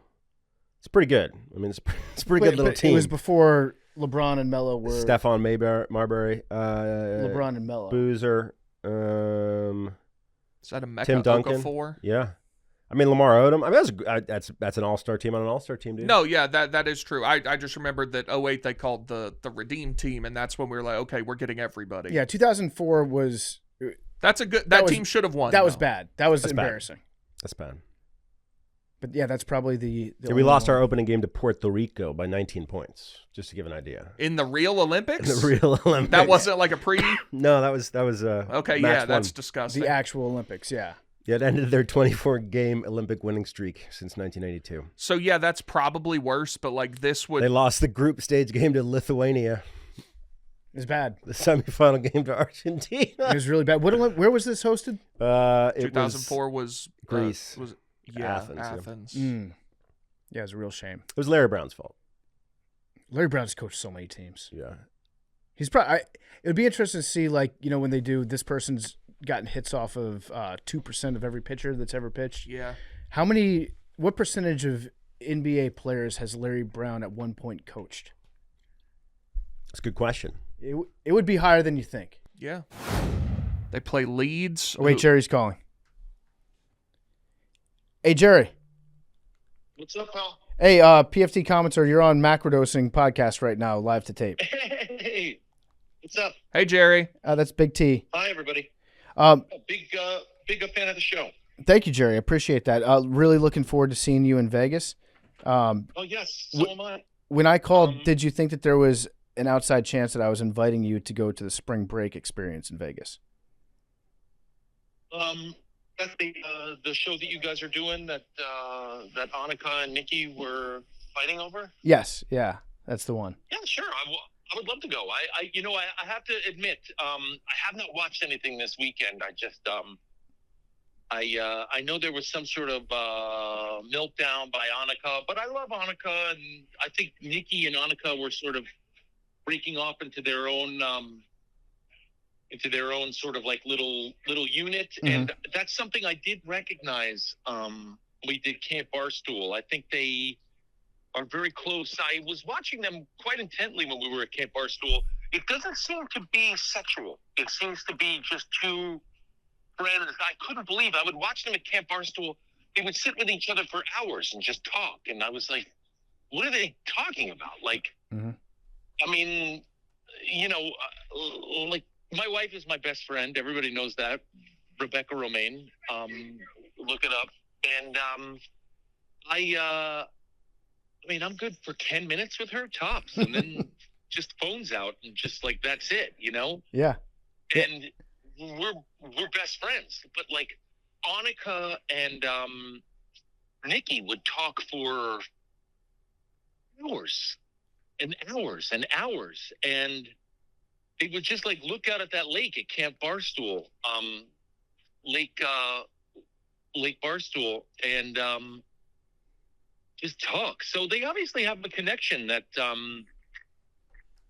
mean, there's no denying that they have a connection. But yeah, I'd love to go. You know what? I'll watch all the clips. Well, Jerry, let me just interrupt. I'm not actually inviting you to go out. I'm just saying, like, when I called, I wondered if that's the reason that you thought I was going. We're still going to Vegas for Max's bachelor party, but I don't think that they've got the space for you to go out there this week.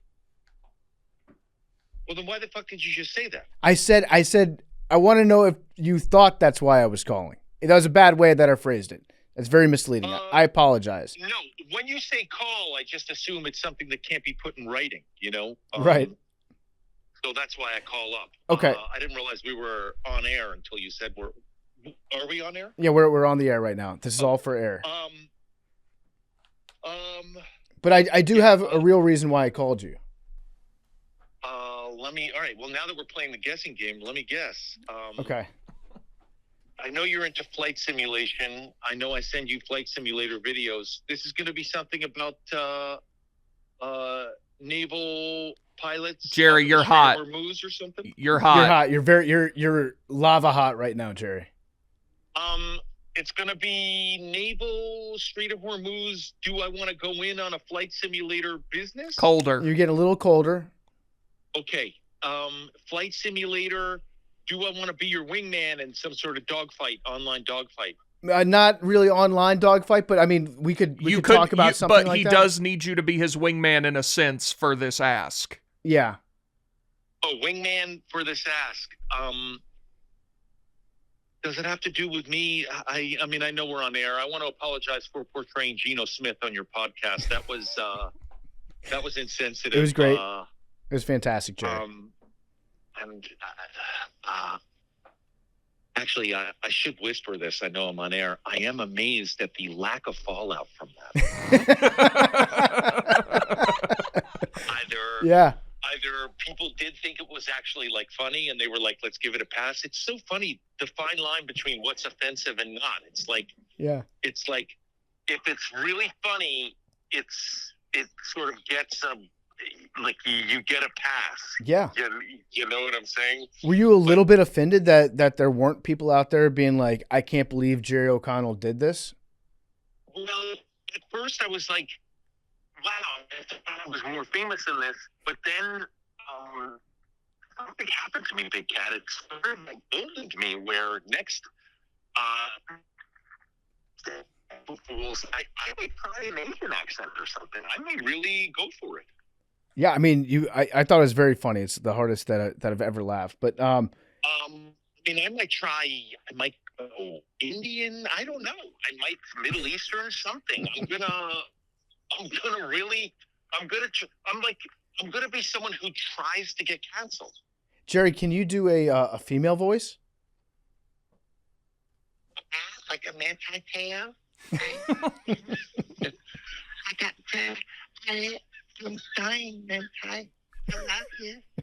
That's pretty good. Manti, I'm gonna, when I see you, I'm gonna suck your dick. Manti, I'm gonna let you put your finger in my butt just like Urban Meyer. That's the only coach cheating scandal situation we're allowed to talk about out there. There seems to be an embargo. That was really good, Jerry. I think you could do that. We could try to. I'm going to put that in my file of like the amazing things that Jerry O'Connell can do in terms of acting. This would be a good one. We call up, but I'm sorry, I'm not talking about your podcast. I'm talking about part of my take, but okay. Which I was just listening to when you called up. It'd be fun to say like I'm a exotic dancer who's pregnant with Max's child. Okay. Yeah. You put a baby in me, Max. I recognize you from your hair. It was him. Also, his belly. I know he told me he was dieting, and he had trouble getting it up because he's on a GLP-1, so his blood flow isn't the same. But we got it up, and you came inside, and you gave me a job. Are we on the air? Yeah, we're on the Oh air. yeah. Uh-oh. That's okay. Shit. This is good stuff, Jerry. This is good stuff. This is my friend on your show. Yeah, You so have to ask him more. I had a question for you, Jerry. And Wait, I was gonna guess. yeah, Something about. Oh, is it about the Storm Moose? it's about naval aviation. It is 100% Well, I about fucking knew naval it. aviation. I knew it. Oh, by the way, you listen on my feed. If you put a naval ship blasting a hole in an engine room with precision, I'm watching that shit. And I do want to apologize too to anyone who's offended. You show me a video of a drug boat getting blown up, I'm watching the whole thing, especially at night. I love the night vision ones. Yeah. Really good stuff. Yeah, no, I'll send you some content for sure. But I had a question for you. Do you have stuff that's like not for air? No, this is for air. It's a question for air. No, but I mean, but do you have like content that's even a little like dark web stuff? Yeah, I can send you some stuff that I have not put out. Yes. Oh, send it. Don't Okay. even worry. Send it right to my text. I'll watch it all. I love that stuff. Okay, I will absolutely do that. But Jerry, I know that's sick of me, but man, just like waiting for it to blow up, and then it does, and you're like, there it goes. yeah, and you're always going to watch until the end of the video too. Gotta do it. And you also look for. I'll be a little discreet. I realize this is for air, but like you look for things flying away. You specifically really lean into your phone to look for things flying away from the blast. You know what I'm saying? I hear you. I'll get you some great content, Jerry. Some fantastic content. And I can't see real good. Is that Arian Foster or Tiger Woods doing a podcast with us? Hey, I wasn't gonna say nothing. I'm glad you brought. That's a lie. That's a fucking lie. Yeah, that's not true at all. That's not true. Say nothing. Arian broke 80. Congrats, Arian. Arian broke 80. Arian broke that shit. I broke that shit. I fucking snapped it in half. I wasn't gonna say nothing. He's got the scorecard. How wasn't long gonna- he sent I us his wasn't little gonna say picture nothing. with his scorecard yesterday. I wasn't gonna say nothing. Wait, so Arian, You know? on that scorecard, you got Say nothing. it's also an extra flex because you got Clyde Drexler's signature on that scorecard. 'cause you Clyde played with him. Drexler signed it. My boy Reggie, who's a scratch CD. I hate to do it to him. You know what I'm saying? I clipped him. I clipped the OG. My other buddy who's a 3 clipped him on that too. It was a windy, cold day. I played lights out. Lights out. Congrats. Lights out. Now, I'm psyched. you feel like you're invincible now, I bet.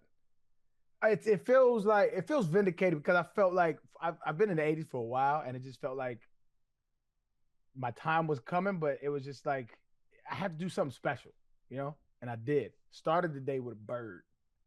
I was 2 under through like 6. Yeah, I got a birdie like 2 holes later, so I was like 2 under through 6, and then I got a triple. You know what I mean? And I was like, oh shit, here we go again. But I didn't shake me. Bounce back with a par. Bounce out with a boy. Things fell Finished apart a the little bit on front the half back with a- nine. Huh? Things fell apart a little bit on the back nine. I saw the scorecard. Not really. And that's the thing though. They didn't really fall apart. It was more so like I was managing my game. Like you can't get compounded mistakes. So I got a triple, bounced back with a par, got a bogey, bounced back with another par, finished the front nine with a 38, right? I was like, okay, we on track. This is what we want. And then, you know what I'm saying? Your game goes up, game goes down. And it was really tough conditions. It was windy, it was cold, the ball wasn't traveling. Like my last bird, I finished birdie, par. And my last bird, I was 150 out. It was a par 5, you know what I'm saying? And it was a 260 carry to go over a ravine into the wind. So like we had to get after it, right? So you had to hit like a 280, 90 yard, 280, 85 yard carry to get past this ravine, or else it'd have been dead. And so I barely made it over that bitch. And then but my third shot, it's 150 out after my second shot. And it's like I had to hit a 6 iron, which is like my 180 club, 185. into a 150 and I stuck it and then I got a birdie. But it was like that's the kind of conditions it was in. And I played well, man. I played well. I'm happy as shit. It's I'm looking to break par now. How about you guys? Let's go. I'm looking to break par now. That's what we look at. Let's get to scratch. I have a goal by scratch by the end of the year. That's my goal. Damn, that would be very impressive if you got there. The good thing is I'm retired, and I spent a lot of time golfing. That hence the progress so fast, right? So like right now, my handicap's is 7.4. That's the thing. That's the thing about any professional athlete, or for the most part, most professional athletes, is they can pick something up, and if they dedicate themselves to it, oh yeah, you have really good hand-eye coordination, you have good body control. If you practice at it, you will be better than all the other guys that just go out there and try to squeeze every last bit of talent out of themselves just to maybe break 90 occasionally. Like you're different. Well, yeah, but there's a reason why I'm different. While you think of all the occupations you've had all your whole life, right? You was training dogs. I think you were a scammer at one point. Like you had I was never a scammer. Never a scammer. I was a used car salesman, which you could debate whether that qualifies. But you had a whole bunch of different occupations where every day you woke up and you did whatever you had to do to pay the bills, right? Yep. Since I was a child, I woke up and I worked on my body coordination. Yeah. You know what I'm saying? So it's I'm an athlete and I was physically gifted, but I got 30 years of training, of understanding my body weight, the movement, how it moves, what I wanted to do. So if you tell me something, it's very easy for me to get, whether it's, it takes a little time. Golf is not an easy game. It's a very tough sport. But I say all that to say, I think a lot of people could do it. But Ben Hogan. Ben Hogan wrote a book, Five Simple Truths, something. I read it a long time. My grandma gave it to me when I first started golfing. And he was convinced that the average golfer could break 80 and shoot in the 70s if you just learn these few things. And I thought he was crazy because I was like, I'm an athlete and I can't get this shit. But after kind of understanding the swing for a long period of time, and I think a bigger part is a lot of people don't teach the swing correctly, and that's a whole nother conversation. But so I think he was correct. I think a lot more people can play in the 80s and 70s with a few simple fundamental techniques if they learn it and practice it for a little bit. I believe that. I think most people could if you quit your job and just played golf every single day. You know what? I'm gonna let you shit in my Wheaties, Big T. I'm not. I'm saying if it's what you did. I'm literally not. I'm saying you play golf every day. If someone just played golf every single day, I think you would for sure get there. We're gonna sidestep the negativity, and it's not negative. We're gonna bask in that. There is no negative. That's the difference between me and you, Aaron. I will never retire from the NFL. I'll never quit just so I can play golf more. But if I could sit and talk into a microphone and then tell my mama I'm on Netflix because of that shit, I would do that shit too. I would never quit that job, PFT. Yeah, no, it's I didn't mean that you just have the ability to be good at any sport. I was saying along those same lines. Yeah, you obviously put in a lot of work to get to where you're at physically, but once you put in all that work to become a professional athlete, you've got such a good base of athleticism that translates to everything else that, I want to say, I'm not surprised that you did it. I'm not, because I know that you play a lot and that you care about it. And it's a big deal. So I'm happy for you. Yeah, I'm working on a video, or maybe I'll put it on the Macrodosing YouTube, but I'm working on a video how golf saved my life. And not to get all dreary, but the reinvention of self after retirement, I've talked about it a little bit on this podcast, is a very hard thing for athletes to do because you feel like a part of you died. And it helps so many of my former colleagues that I see find a passion that really satiates a lot of the things that we as athletes fed off of growing up for 3 decades plus. Like we needed something, and this helps so much. And I'm gonna go into deeper dive of it, but it's a really dope because I'm finding out so many more people are going through the same thing, and it's really dope. It's very cool. I'm happy for you.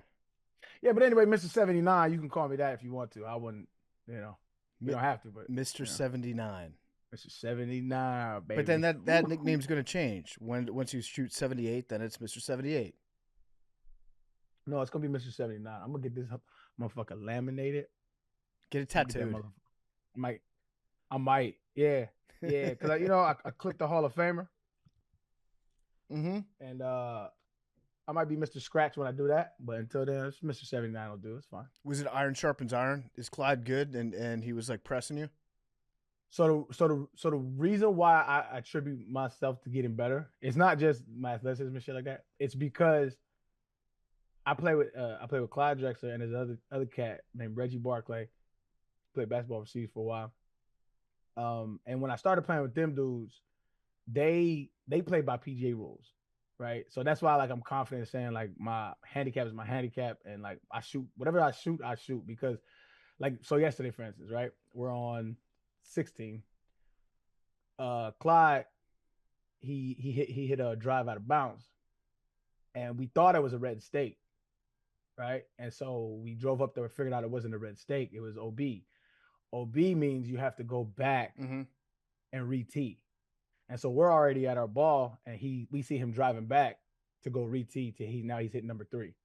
That's the golf we play. We play by the rules, we play for real. And so because of that, it allowed me to understand the game on a deeper level. Now I got to think about course management, because I can't if I go out of bounds there, depending on what stake it is. I used to just fuck it, I'll drop it, whatever, and I'm hitting whatever, right? Because just casual golf. But I started playing, when you start playing for real, start challenging yourself, you start to really get better. And when you're around guys, CD's really good. He'll shoot in the 80s and 70s sometimes. Like Reggie's a scratch, so he's always in the 70s. And so playing with guys like that, you see how they play, you see how they manage the course, you see how, and it just makes you if you care and you competitive, you're going to get better. That's my nature. I don't ever I was never discouraged if I lost in golf. I was always motivated. Okay, I see what I got to do. You learned something. I still feel like that. I still feel like that. If I play with pros, you're not gonna discourage me. That's gonna be amazing. I can learn from you so much. I would love that. I just ordered Ben Hogan's 5 Lessons, the Modern Fundamentals of Golf. It's a great book, dog. It's a great, the visuals at that time, the visuals that they put in the book, the illustrations versus his description, it's amazing. And then you go online and type in Ben Hogan swing and you see it. It's beautiful. You can see why he was a killer. It's beautiful. Yeah, I feel like there's a lot of good stuff about the internet in that you can look up how to do anything, and there's a million different golf channels, a million different people teaching you different aspects of the swing. But at some point, I think it sometimes becomes too much. Yes. Where you have access to all this different stuff all at once, and it's hard to actually focus on one thing that you're trying to learn. Maybe reading a paperback book, maybe that'll make it sink in for me. There's a few channels I trust, and the reason why I trust them is because they don't do too much. It's what the dude calls this is science based, right? And what he means by that is there's certain angles that you can measure for so every pro, when you take your backswing back, right? There's an angle of the shoulders that go from the top of the shoulder to towards the ball, and then when you finish on your backswing, that's an angle. When you're in that slot, you talk about the slot. There's angles, and you can measure those in degrees and stuff like that. So that's what he does, and he does it to a very high level. And he says, okay, everybody has a certain swing, but there are certain things that are very consistent in great ball strikers' swings. He said if you get around what they look like when you do this, he said you're going to be able to hit the ball on a more consistent basis. Mm-hmm. So shit like that, data-driven stuff, that helps. When you start doing pulling out all these gadgets and gizmos, and that's when it can get a little. Some of them are helpful, some of them can be. Some of it can get a little wild though. It can get a little wild. Similar to golf, I feel like we're entering the golden age of guitar players too. For all the information that you can get online, it used to be, you had to book lessons, you had to travel, if you're growing up, get your parents to drop you off at a guitar teacher once a week or whatever. But just with everything that you have on YouTube, online, you can get excellent at guitar just in your living room if you put enough time into it. Yeah. But at the same point, are we going to lose some of the soul? Like Jimi Hendrix sounded like Jimi Hendrix because he didn't grow up with all the rules. He could break them and not even know he's breaking them. There is something to be said about that. Yeah. Well, swing your swing, and that goes with the guitar too. Yeah. Like there's a way to hold the G chord, but if you do it comfortably and you can transition seamlessly to the next chord, who gives a fuck? Yeah. Well, congrats, Aaron. The summer here makes me appreciate the winter here. What do you mean? Explain. Because everyone's Chicago summer this, Chicago summer that. No, it's still just hot. I'm sweaty. I want to stay inside. Because remember, at the end of the day, I'm orange and the sun hates me. Yep. Well, break down the years that you've spent in various cities, Blutman. Los Angeles for a few. Like, were you born there? Born in Tarzana, California. Lived in the Agora Hills region for a few years. Moved to Vegas, I'd say either 3 or 4 to about 24, with a little back and forth from Vegas to LA sprinkled in there, and then Vegas to Chicago. So Bad places to live if you don't like the heat. Yeah, so you're trashing Chicago summer, but you moved here from Vegas. Because it's still so hot, yeah. Okay, Blutman, I got a question for you about Las Vegas. Mm-hmm. And you might be the best person to ask about this. So we're going to go, I believe, the first weekend of May. We're doing Max's bachelor party in Las Vegas. What should we do in Las Vegas on a bachelor party? What would you do? Well, those are two completely. I want to know the different Blutman things. answer.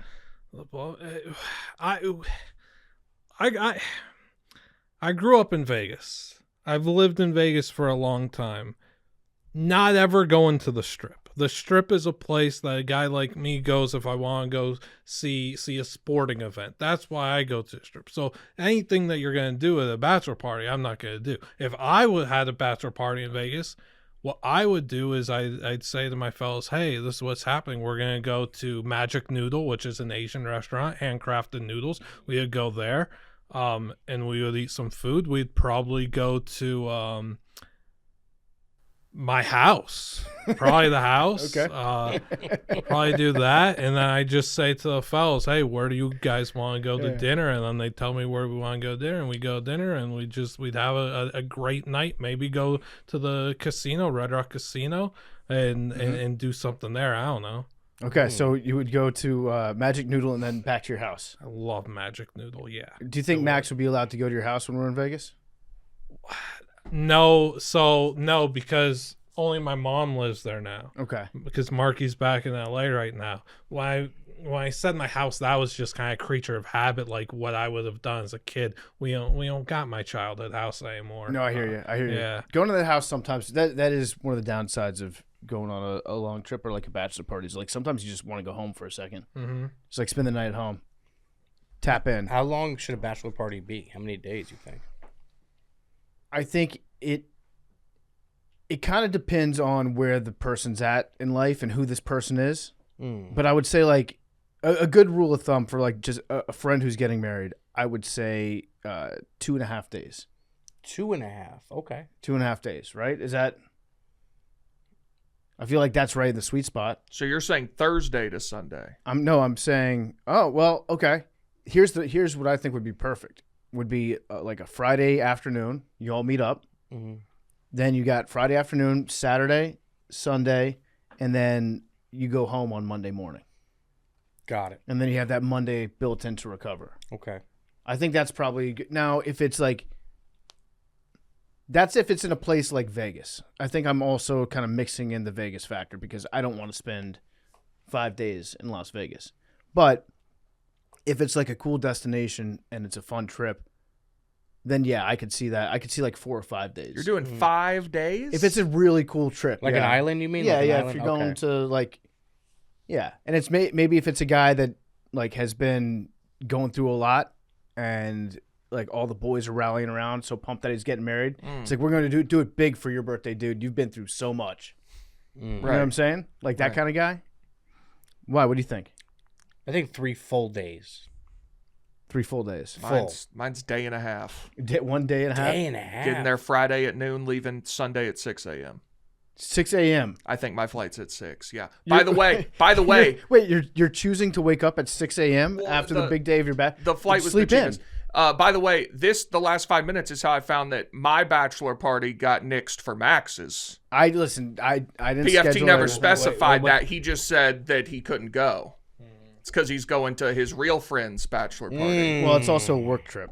No, it's fine. I don't care. It's definitely a work trip. Yeah, but I'm leaving at like 6 or 7 a.m. on Sunday. What do I need to stick around on Sunday for? You just give yourself a treat at your bachelor party. Don't force yourself to wake up at 5 a.m. My trips. Where are you going, Big T? Going to Denver, Colorado, because the Atlanta Braves are there. It leaves at 6. So that means I got to be there at 5, which means I need to be up at 4 if we go to the casino that night. I just might not go to sleep that night. Yeah. That's crazy, Big T. Give yourself a treat and have your flight be at like Should I noon. try to change this? Yes. I say you stay an extra day. What do you got planned? That's for this- honestly for this insane trip? that it's a Sunday, you've got the entire day, and you're like, I'd like to get out of there. I'd like to beat the traffic. Let's see what. I'm always an early flight guy. I like to be in. If I can be back on my couch at 10 a.m. I love that. Yeah, Me it's too. better than hanging around at the airport all day. Let's see what they'll let me change it to. I got to build in time for the hangover. I just realized I'm talking bachelor party in a room full of 3 guys that don't really drink that much. And here's the other thing, about me. Yeah. I'm a first class guy. Yeah. So the money you spend on the first class, I'm willing to take a flight that's not as desirable instead of upgrading that. I'll be in first class on the worst flight. That's a savvy move. I might need a steal. Big T's got the dude, if long you want legs. He needs the first class. Yeah. If I get that, they're charging another $200 to leave at 8:15. No, thank you. You know what, Big T? Congratulations, getting married. I'll pay for that. I'll pay for your latest No, flight. because then it's no. But 8:15 is not even that much better. I know. Right. I'd much rather have the guilt trip that you didn't go on my bachelor party, which I believe was scheduled first, to go on Max's than the 2 hours. That's so much more valuable. One time, someone, I'm not going to say who, forgot to call me on my birthday. Very important person. And they offered me $100 to never bring it up again. And I regret taking it every day. Yep. Because I got the worst end of that deal. Yeah, you did. Yeah. That's such a valuable ace to have in the hole. Right. Mad Dog McKenzie, it's not just me. Like, that's insane that Big T put his flight at 6 a.m., right? Yes. After his own bachelor party, yeah. When he has the entire day. It's Sunday. But it's also not shocking coming from Big T. I just always do whatever flight's the cheapest. But generally, unfortunately, yeah, I've been on many a 6 a.m. flight due to budget restrictions of my own. But on my own bachelorette party someday, I don't think I would be like, first flight out, let's go. I mean, we're not doing anything Sunday. No. Everybody's You could. leaving. But you could sleep in. I don't do anything on a day I'm traveling. Okay. If I'm that's it. I actually, when we went to San Diego, I had to fly home at like 8 p.m. That was the worst day of my life because I had to walk around. I was checked out of the hotel. I had to walk around San Diego with a suitcase. Well, it was also the worst day of your life because you were... I was also violently hungover. I did end up stumbling into a random bar. The UT was playing an NCAA tournament baseball game, and there was a group there on a bachelor party from Knoxville, and they were UT fans. Mm-hmm. And they were Big T believers, of course. Just came up with a I great sat with idea. them and we watched the game. That's a great point. What about a place? Now, you said your checkout was what, 11, 12 from your hotel? Yeah. What about a spot where some people don't like to go sit in the airport? Mm-hmm. What about if we build these little tiny offices where people go stay until they check into their flight?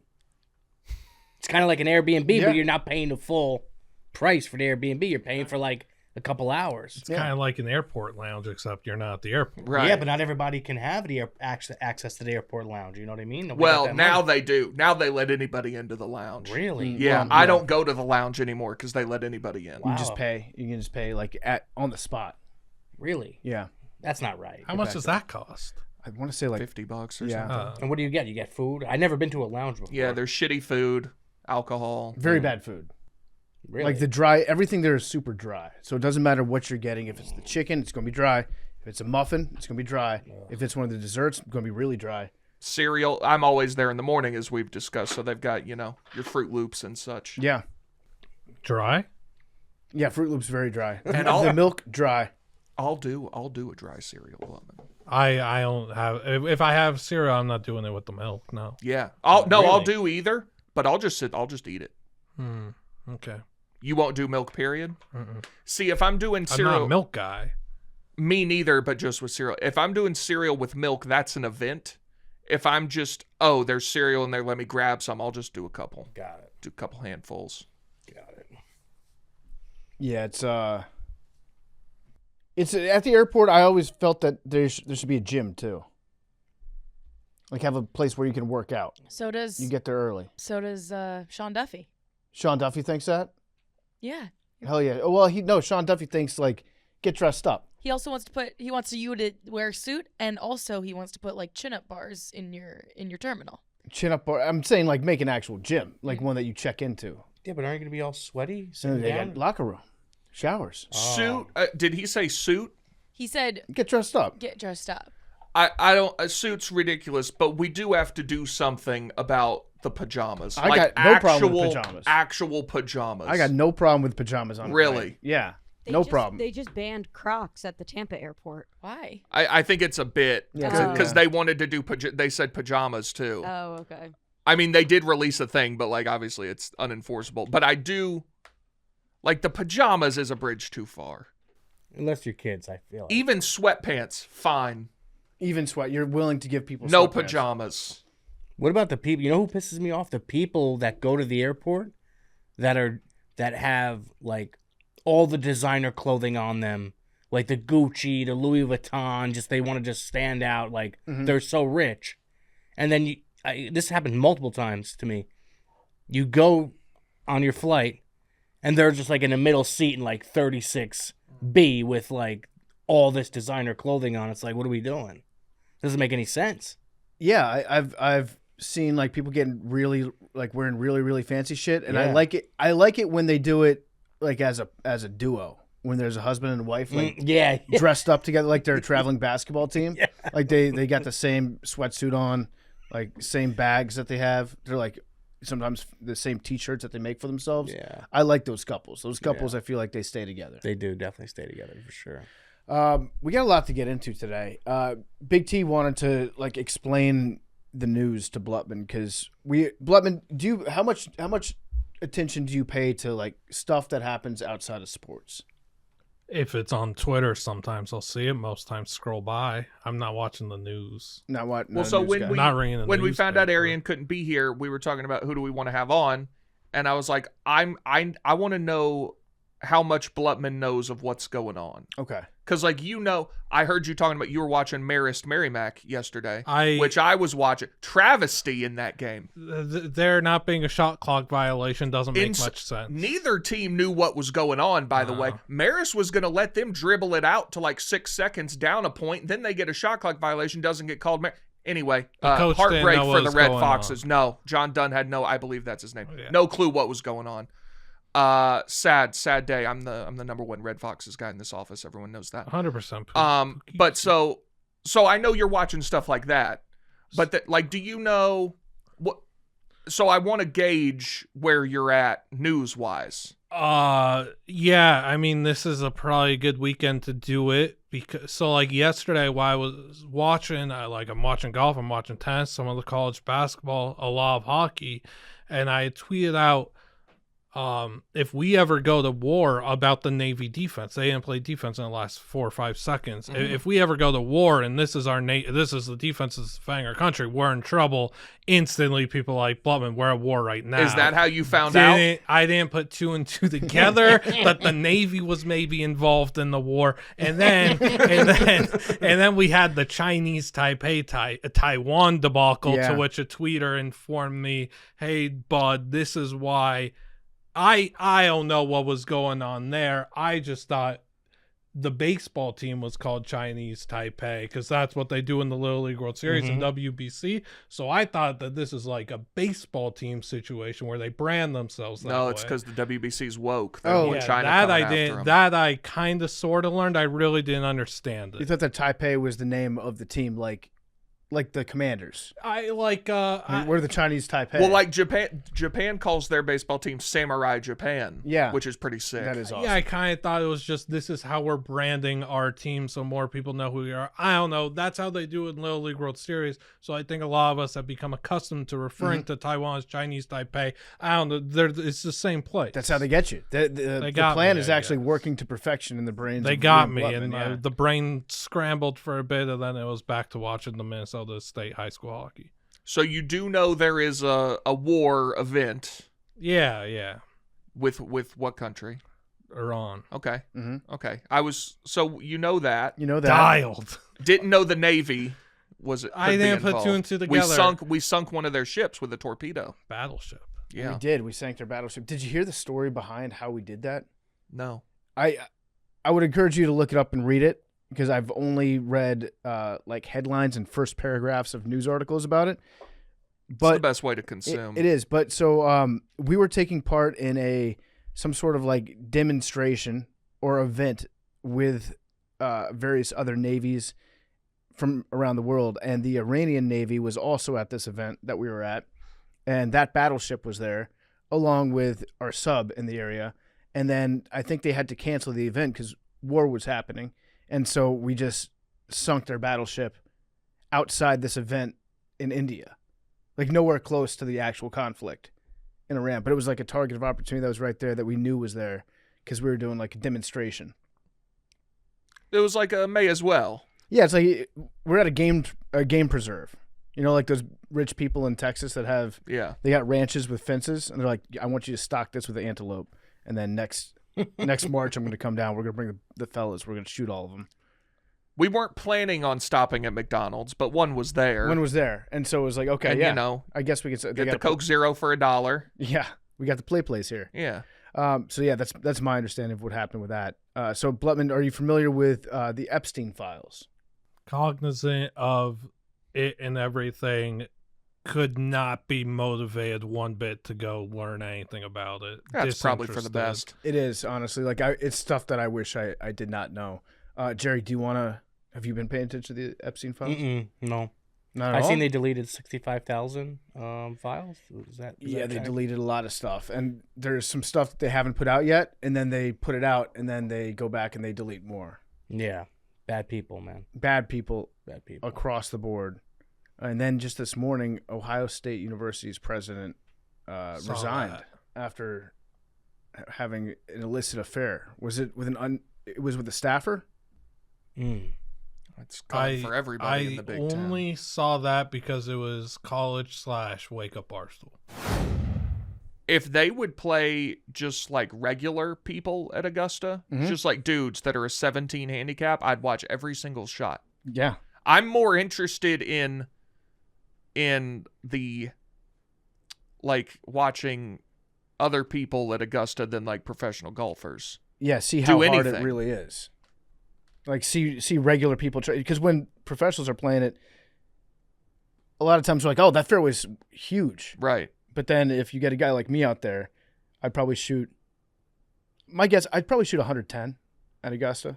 Oh, way more than that. Are you way more than that, Eric? With all due respect, yeah. I would place every dollar to my name that you could not shoot 110. You don't think I could shoot 110 at Augusta? We would shoot like 150. 210 maybe. Wait, are we talking about from the tips? It doesn't really Wherever matter. you want. The greens are insane. I probably just exposed myself. I doubt that Augusta has like a wide variety of tee options. You would. I don't think they've got like the 4 different colors out there. You would 4-putt every single hole minimum. The greens would be tough, but I'm used to 4-putting most holes. I don't know. I feel like I saw a video Let's try it. Yeah. Hey, Augusta National.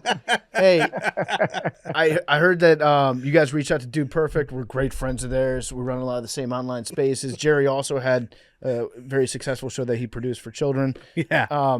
We'd love to get out there at Augusta National, see what the course had to offer. The line's been set 110 over under. I think I could break 110 there. Like, are you out of your mind? I saw a video with a bunch of guys that play at Augusta, and they're like, "What would a 20 handicap golfer shoot there?" And I think they said like they wouldn't break 100. And I'm a 19. Okay. By the way, trending trending down, getting better. Dude, you're out of your mind. So as a 19 handicap, you're usually shooting around 90 at like a municipal course, right? My rounds recently, the last I'd say like 15 of them have varied between 87 and like 95. Okay, so you're adding one stroke per hole from that to Augusta National. I can get some birdies. You are outside. I get some birdies. Hey, you can shoot that shit, man. The unfortunate I thing think the is course that sets up nice for my shot.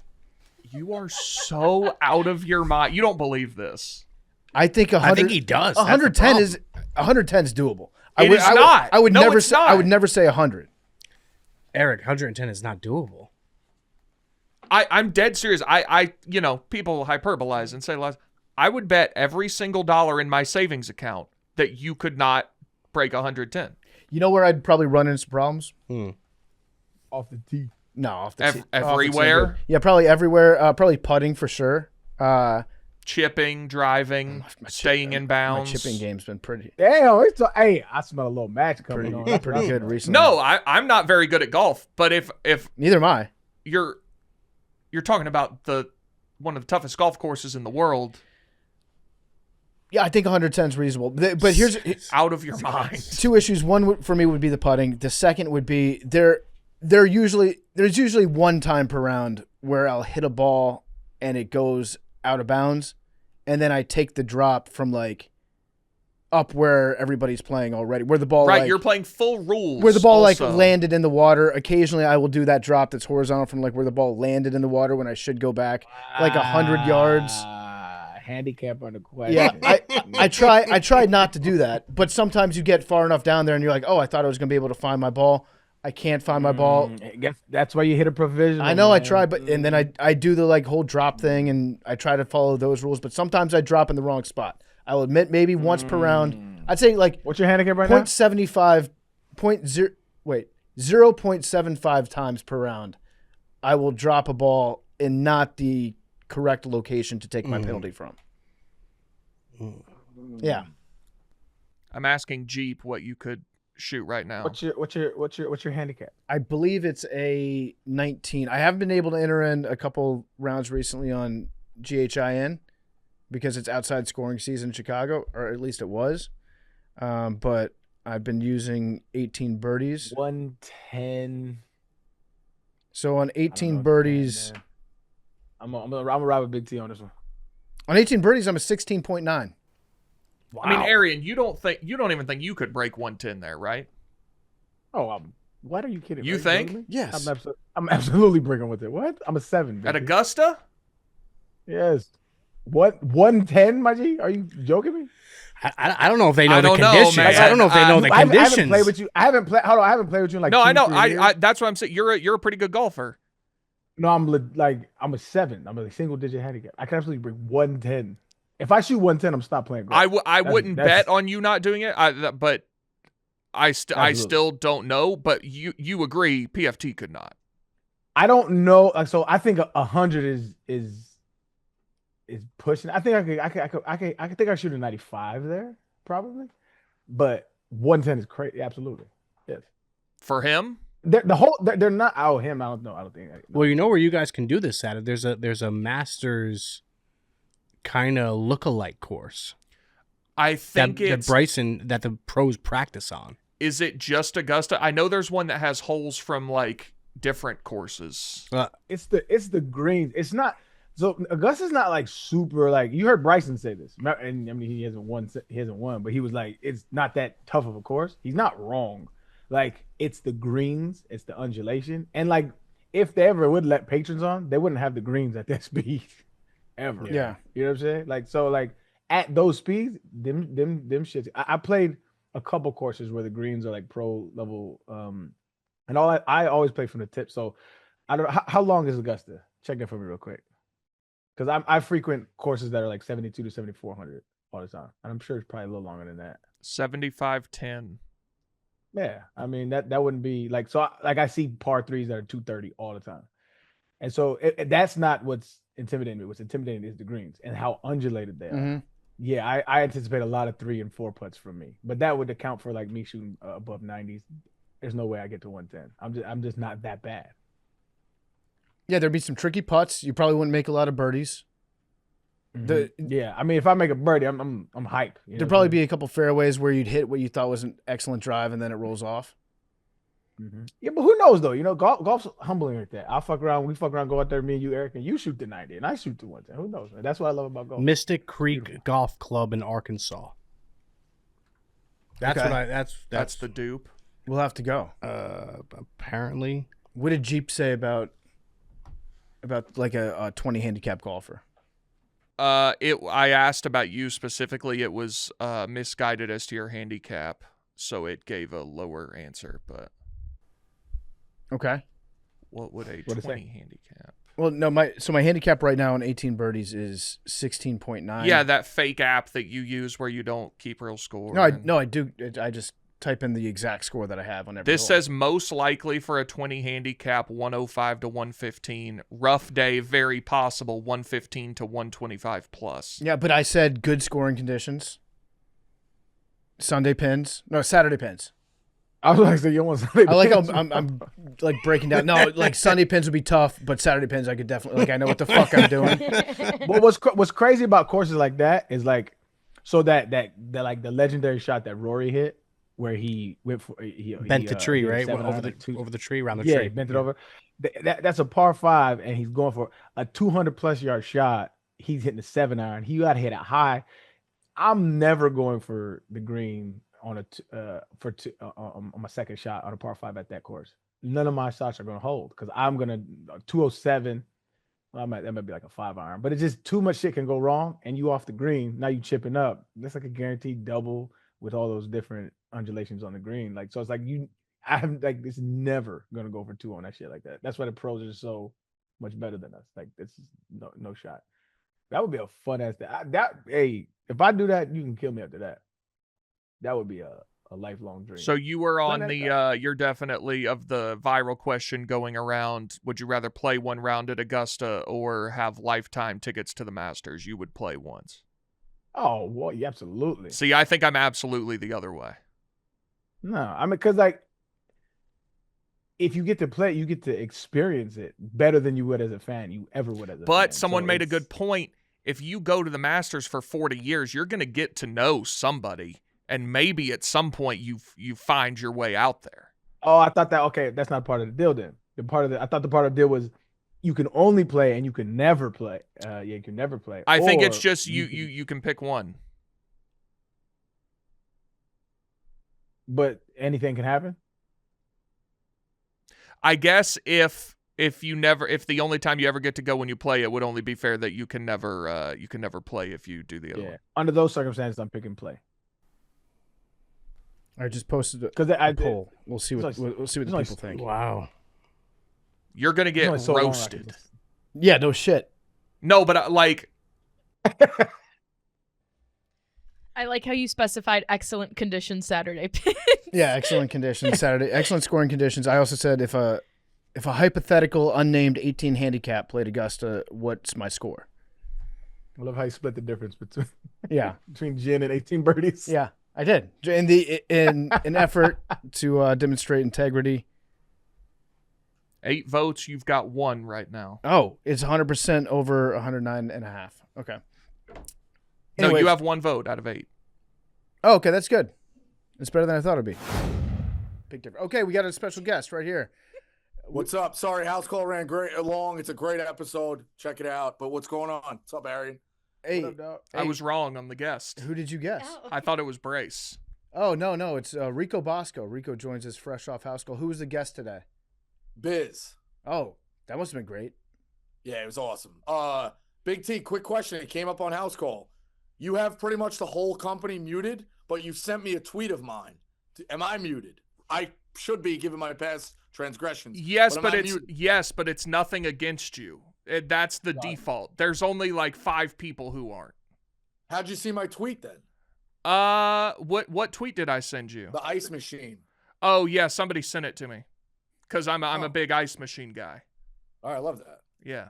So I sent Rico the ice machine he needs to be looking at, but he wants like an industrial, Oh, like restaurant big ice boy. machine for Yeah, big coolers. boy. not Talking about those countertop. little like the little pellets. The little nuggets, but I'm looking to pack a cooler. Oh yeah, it's too much. I got the Yeah. little house version one. Perfect. Yeah. What do we got, BFT? All right, so I want to get you on because we were just talking about Charles Bediako, and I know that you're the number one Alabama Crimson Tide fan in the world, specifically when it comes to basketball. And we're talking about how he's in the G League, I guess technically in the NBA, and then he is going to be playing for the Crimson Tide for Nate Oates and your team that you helped to assemble. And I was wondering where your thoughts were on this particular guy, if you think this is good for college basketball or bad. I would point it. I mean, you guys are a big political show. Like, if you got problems with lawmakers, the young man made a mistake. The laws allow him to go back and get a college degree, which probably isn't pushed enough in this country. I mean, that's a whole other conversation. He wants to be a student athlete. He's enrolled in classes. Have a great experience. The rules allow him to play. Be mad at the country. Don't be mad at the man. Is he? So he's actively enrolled in college right now? From what I'm told, yeah. Okay. If he can play Saturday, he's got to be enrolled in classes. So yeah. So he decided to like enroll at Alabama this past week, or was he there this entire year as he's playing in the NBA? Listen, from a guy who makes mistakes, like, it's probably been daunting on the young man for a long time. Like, we got to worry, is he sleeping at night? Like, he's got a lot of regrets. Like, this can't be easy for a guy. So I think he was looking to return to school for a long period of time. And probably specifically for the academic part, get his degree. Yeah. It's an unbelievable in terms of like college structures. I think it's Harvard, Yale, and then you got the babies of like Johns Hopkins and stuff like that. But Alabama's right there, like seventh best college in the country academically. What were they like before Nate Oates got there? Basketball wasteland, to be honest with you. Yeah, no, academically, basketball wasteland, but still a great school. Is this a Nate Oates thing or is it an Alabama thing? I did read that the SAT scores for accepted students have gone up close to 700 points from the time he got in. So that's a guy who cares about basketball and academics, which is a guy I want leading the program. So yeah, I don't know. What about the possibility of him playing against Tennessee and then going right back to the NBA after they rule that he's ineligible? Is that something that's crossed your mind? Again, I would say that court injunction or 10-day period, you have to be mad with those lawmakers. So Big T has a right to be a little miffed that he plays in this one game, and that's when it falls. But again, like, point to the country. Big T, your response? No, I mean, he's right. Listen, if there are a lot of laws I would fix, but for all this is the land of opportunity. It really comes. It begs the question: like, Big T, are you proud to be an American? Because if this is where we allow guys to play, like, this is the country. It's good. And bad. First of all, let's make clear that the only judge that has ruled on this is one in Tuscaloosa County. So let's not extrapolate that to all of America. But we'll see what happens when this goes to a real court. Do you have a nickname for this guy? What are we gonna be calling him? Is it just like, come on, Charles? Charles in charge. We need some presence in the front court. Charles in charge. Okay. All right. Scott Baio, Brooklyn guy. And I know what Scott Baio has to do with this, but for those who don't, Charles in Charge. Is that a film? Charles in Charge is a television TV show. This brings things back to the full circle with childhood crush draft. I took Nicole Eggert from Charles in Charge. She was in a very filthy scene in a movie, and then me and Dave got in a big argument about that scene. How'd that go? I lost, but it was a great clip. We're in the clip business, PFT. We are. Give me a clip right now, Rico. What are you thinking about the? Give me a clip about the Patriots this week. Oh yeah, I know you're in, but they have to win. It can't. Well, I'll put it this way: you love football, you love the best product. It can't be Denver in the Super Bowl. That's just the worst product. 2 weeks of that. Like, what are we talking about? What are we selling? What's the story? They're just asking Jarrett Stidham, hey, does your arm work? Are you alive? Do you think you'll not suck? Like, I'm out on that. Give me the Patriots. But ultimately, wouldn't this be like just one last feather in the cap for Bill Belichick if his guy Jarrett Stidham was so good. Like maybe Belichick found another Tom Brady in Stidham, and he just needs a shot, that's a and the hell of a current story. regime won't even give him a look. He goes out to Denver. Sean Payton's like, I'm hand selecting Stiddy to be my backup, and now he gets a shot in the biggest moment, beats the Patriots, goes to the Super Bowl. Broncos win the Super Bowl, and it's like Belichick did it again. I could see that. It's a good sell. What are you on the hook for? $50K if they get there? $50,000. I owe Hank $50,000 if they win. Yeah, on Sunday. Oh, win the Super Bowl. No. If they win on Sunday, if they get to the Super Bowl. Yeah, and you can't really hedge either. Well, I'm just gonna keep betting on the Patriots. Okay. Yeah. By the way, Rico, you said Alabama number 7 university in the country. I'm seeing 169. So I had to scroll for a while to find it. Listen, there's 7 in my heart, if that makes sense. Okay. Now, Rico, by my metrics, like what's the college board? What's that thing you used to apply to? Remember that? The region, whatever. Those are the people who run on my AP. big board, there's 7. Okay. So- and you like Harvard and Yale? You like what they're doing over there? Because I heard you mention those. I just know they're a good academic institution. Where's St. John's in all this? Cokeheads, Okay. shady. What's Mad Dog's tie? Arian seems thrilled with this segment, by the way. Sorry, Arian. I mean, I just don't know what y'all talking about. Yeah, Rico, go Redhawks. Where's Mad Dog's tie in with Miami of Ohio? Brother, that's my alma mater. Okay, where are we at with the sweatsuit? I have no connection to the inside basketball team at a school I graduated with 5 years ago. Okay, what do you like? What Like, do you mean? do you like getting your nails done? Is there a Whoa, restaurant you're trying whoa, to? Can we barter? Like, whoa. you need a man. Like, I don't want to get your Whoa. life, but like, Whoa. what can we barter? Or a girl? I don't care. Like, Are you, whatever. You're, What do you want? You're trying to traffic a boyfriend to her? Is that what you're saying? No, like, you always take it to the dark place, PFT. I don't know. Like, hey, You said you need a man. Rico, I don't How- want. how I am don't I- want. I don't know if How I should. am I supposed to take that? Okay. What do I need? I don't need anything in exchange for you getting a sweatsuit. I'm not looking to be paid for. I'm not looking to be compensated for this. I'm just telling you, I don't know anyone who works for them. Let me see what I can do. You need a girl? whatever you want. I'll get you some I don't know. girls. I'm looking to barter. Oh, is that what he was saying? He can get something to her. He said you need a man. You need a girl. Or a girl. Your nails done. You need your nails done. Oh, I see. Let me see what I can do. I actually think I could reach out to the Barstool Miami team, of which I came All right. from, and see if they have any connects. And Yeah. it's for Mr. Bosco, of course. Yeah, I went there. That's why. Where did Mackenzie go? I went to Ithaca College, Division III, Okay. upstate New York. Yeah, I know they have basketball. That's a rare one. Rico do. loves to Wow. Rico I loves was to on the watch club the basketball Division team. III national championship games so much that he didn't notice that it was buffering and not on. But he's a big Division III guy. Respect for Division III athletics. Look at this, Idaho. Shout out Vandals. Idaho. So Rico, yeah, the rarer the better. When it comes to Charles in charge for the Tide, is he going to be able to just jump right back in?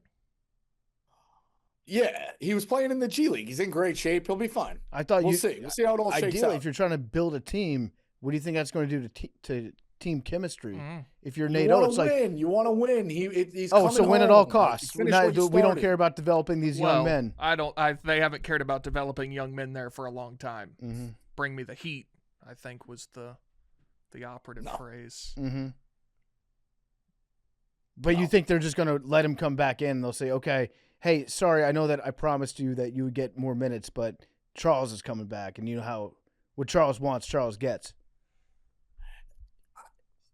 You would be crazy to think they haven't talked to the team. There was a discussion. I'm sure. You I'm don't- sure. you This, don't just ruin I'm the sure locker the room other bringing players a on the guy team in. felt very That's how Adam comfortable Banks saying got such a bad rap with the what do you call it? the Mighty Uh, Ducks. Talking about the Ducks. Mighty Ducks.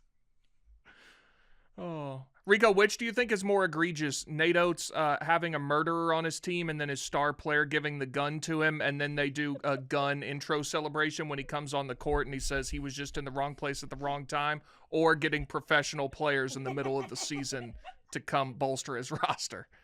Not answering that question. That's a trap and alleged and wrong. You're a pillar of looking ahead, PFT. I mean, Big T. If we just keep looking back, we're only going to see people's negatives. Sure. That's true. Sure. All right, so yeah, good luck with your professional basketball team that's playing college basketball this weekend. Maybe they'll bring back the pat down when he comes out. Yeah. Rico, I reached out to my people at Miami. I appreciate that. Yeah, I'll let them know that it's for you. All right, Rico, good luck this weekend. I need you. Thanks, guys. I need you on my Good luck. Broncos. Good luck to Idaho. All right. And Roll Miami Tide. of Ohio and the Florida women's team. Go Spread Hawks. All right, roll Tide. Anywho, it's February 12th. Valentine's Day is upon us. Y'all got any plans? Any Valentine's Day plans? Nope. I do. What you got cooking, Big T? What you gonna We are going to some new Italian restaurant that's recently opened here. That's, I guess, all the rage. But by the time I booked it, you know, these restaurants now, Aaron, you can't, if you want to go to a restaurant on Valentine's Day, you can't just make a reservation. You have to buy a ticket to give you the opportunity to spend more money at their restaurant. This is what these people are doing now.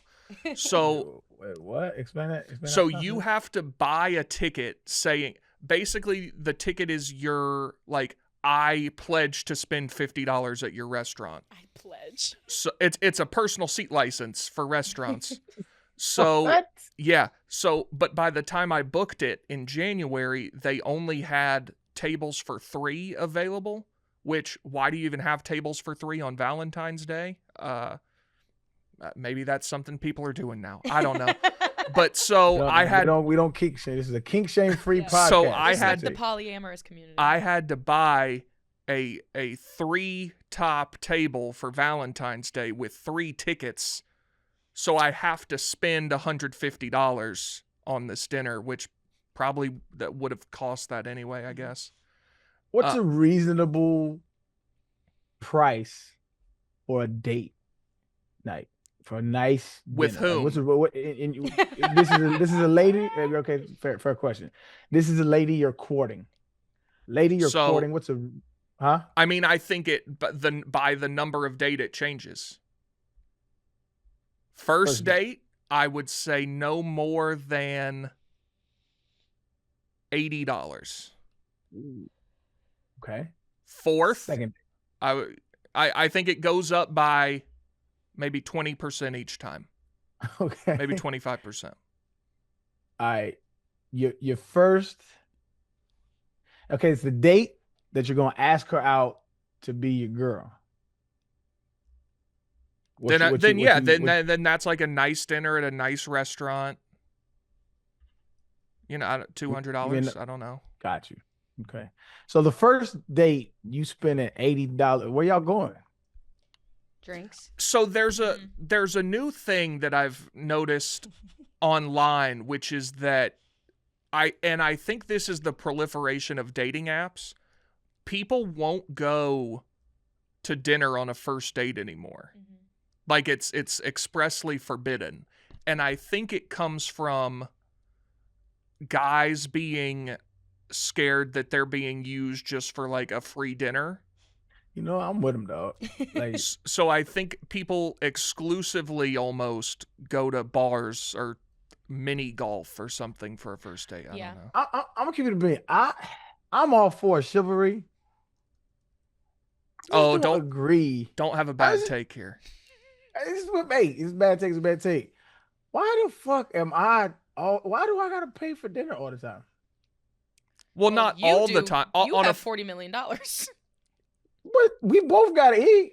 I'm just responsible for your nourishment because I could run a football well. I would say the male is responsible for that. Period.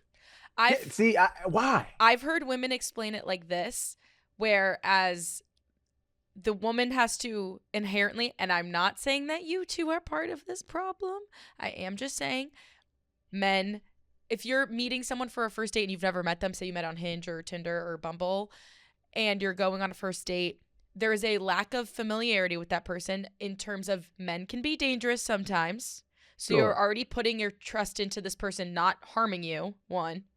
2, women have to put in, on average, more effort. They do their hair, they do their makeup, they have more of an outfit. They are putting more on the line for the date than you are, so you then must pay. I'm just saying that's what people say. That's the Would you agree So with you're me? saying so That's what their- people their- say their that are like argument dramatic is- about it. Yes. So That's their what people argument say. is, this is an investment, and I need some of my investment back. Not even an investment, but wow. more. I'm reaching my neck out farther than the man is in this situation, so therefore you should pay. I think it's Always just the pay. correct thing to do. It's just the right thing to do, also. I always pay and I always will, but I just don't think that I should have to. I think how it should work is I honestly agree with Arian. On a let's first split date, it. Like Mackenzie? why can't we split? We both having drinks. If I'll get my drinks because you don't have to pay for my drink because the drinks can. I mean, I was at the dinner the other day. I was like, this is $30 for a drink. Like, come on, fam, it's ridiculous. But like, so I'm not gonna put that on you. But like the meals, let's just split it in half. We So both hang have on, a hang good on, hang time. on. So you go to dinner, you get an appetizer, you both get something, you get a dessert and drinks.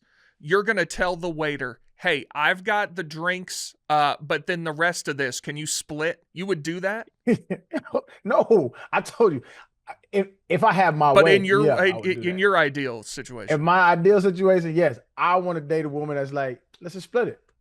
Well, that's which is what I started to say. First date, man should pay every single time. Second and third also. If you're dating someone, Yeah, in a full relationship, and I'll grab she's a like, bill. I want to pay for this. Like, okay, Yeah. if that's your girlfriend or your wife, I guess for wife it's all the same money anyway. Me, I think it should be the opposite. Once we together, you don't go. I got you. Like I think, but that's what. Well, for the most part, still, yeah. Yeah, but I think Yeah. people are saying like women want you to prove that you would be like that early on. She doesn't want to have to like wait I that think out. that's where it comes from, and this is why I disagree with it because I have to prove my fuck that. You know what I mean? I mean, that's Fuck what dating that. is. You prove to me. Why the fuck am I on trial?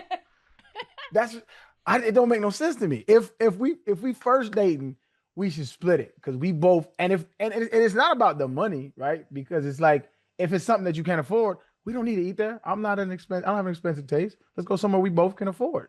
I'm cool with that. That's fine. But if we choosing to go on a date, let's just split it. And then if this kicks off and you my girl, no, don't reach out. This all on me. I think sometimes Forever. people also will say whoever asked to go on the date should pay. So like if Arian, you asked the woman to go on the date, you should pay because you're offering the invite. But let's say Mackenzie or I went up to a fella at a bar and said, let's go to drinks on Thursday. I should pay because I offered the date up.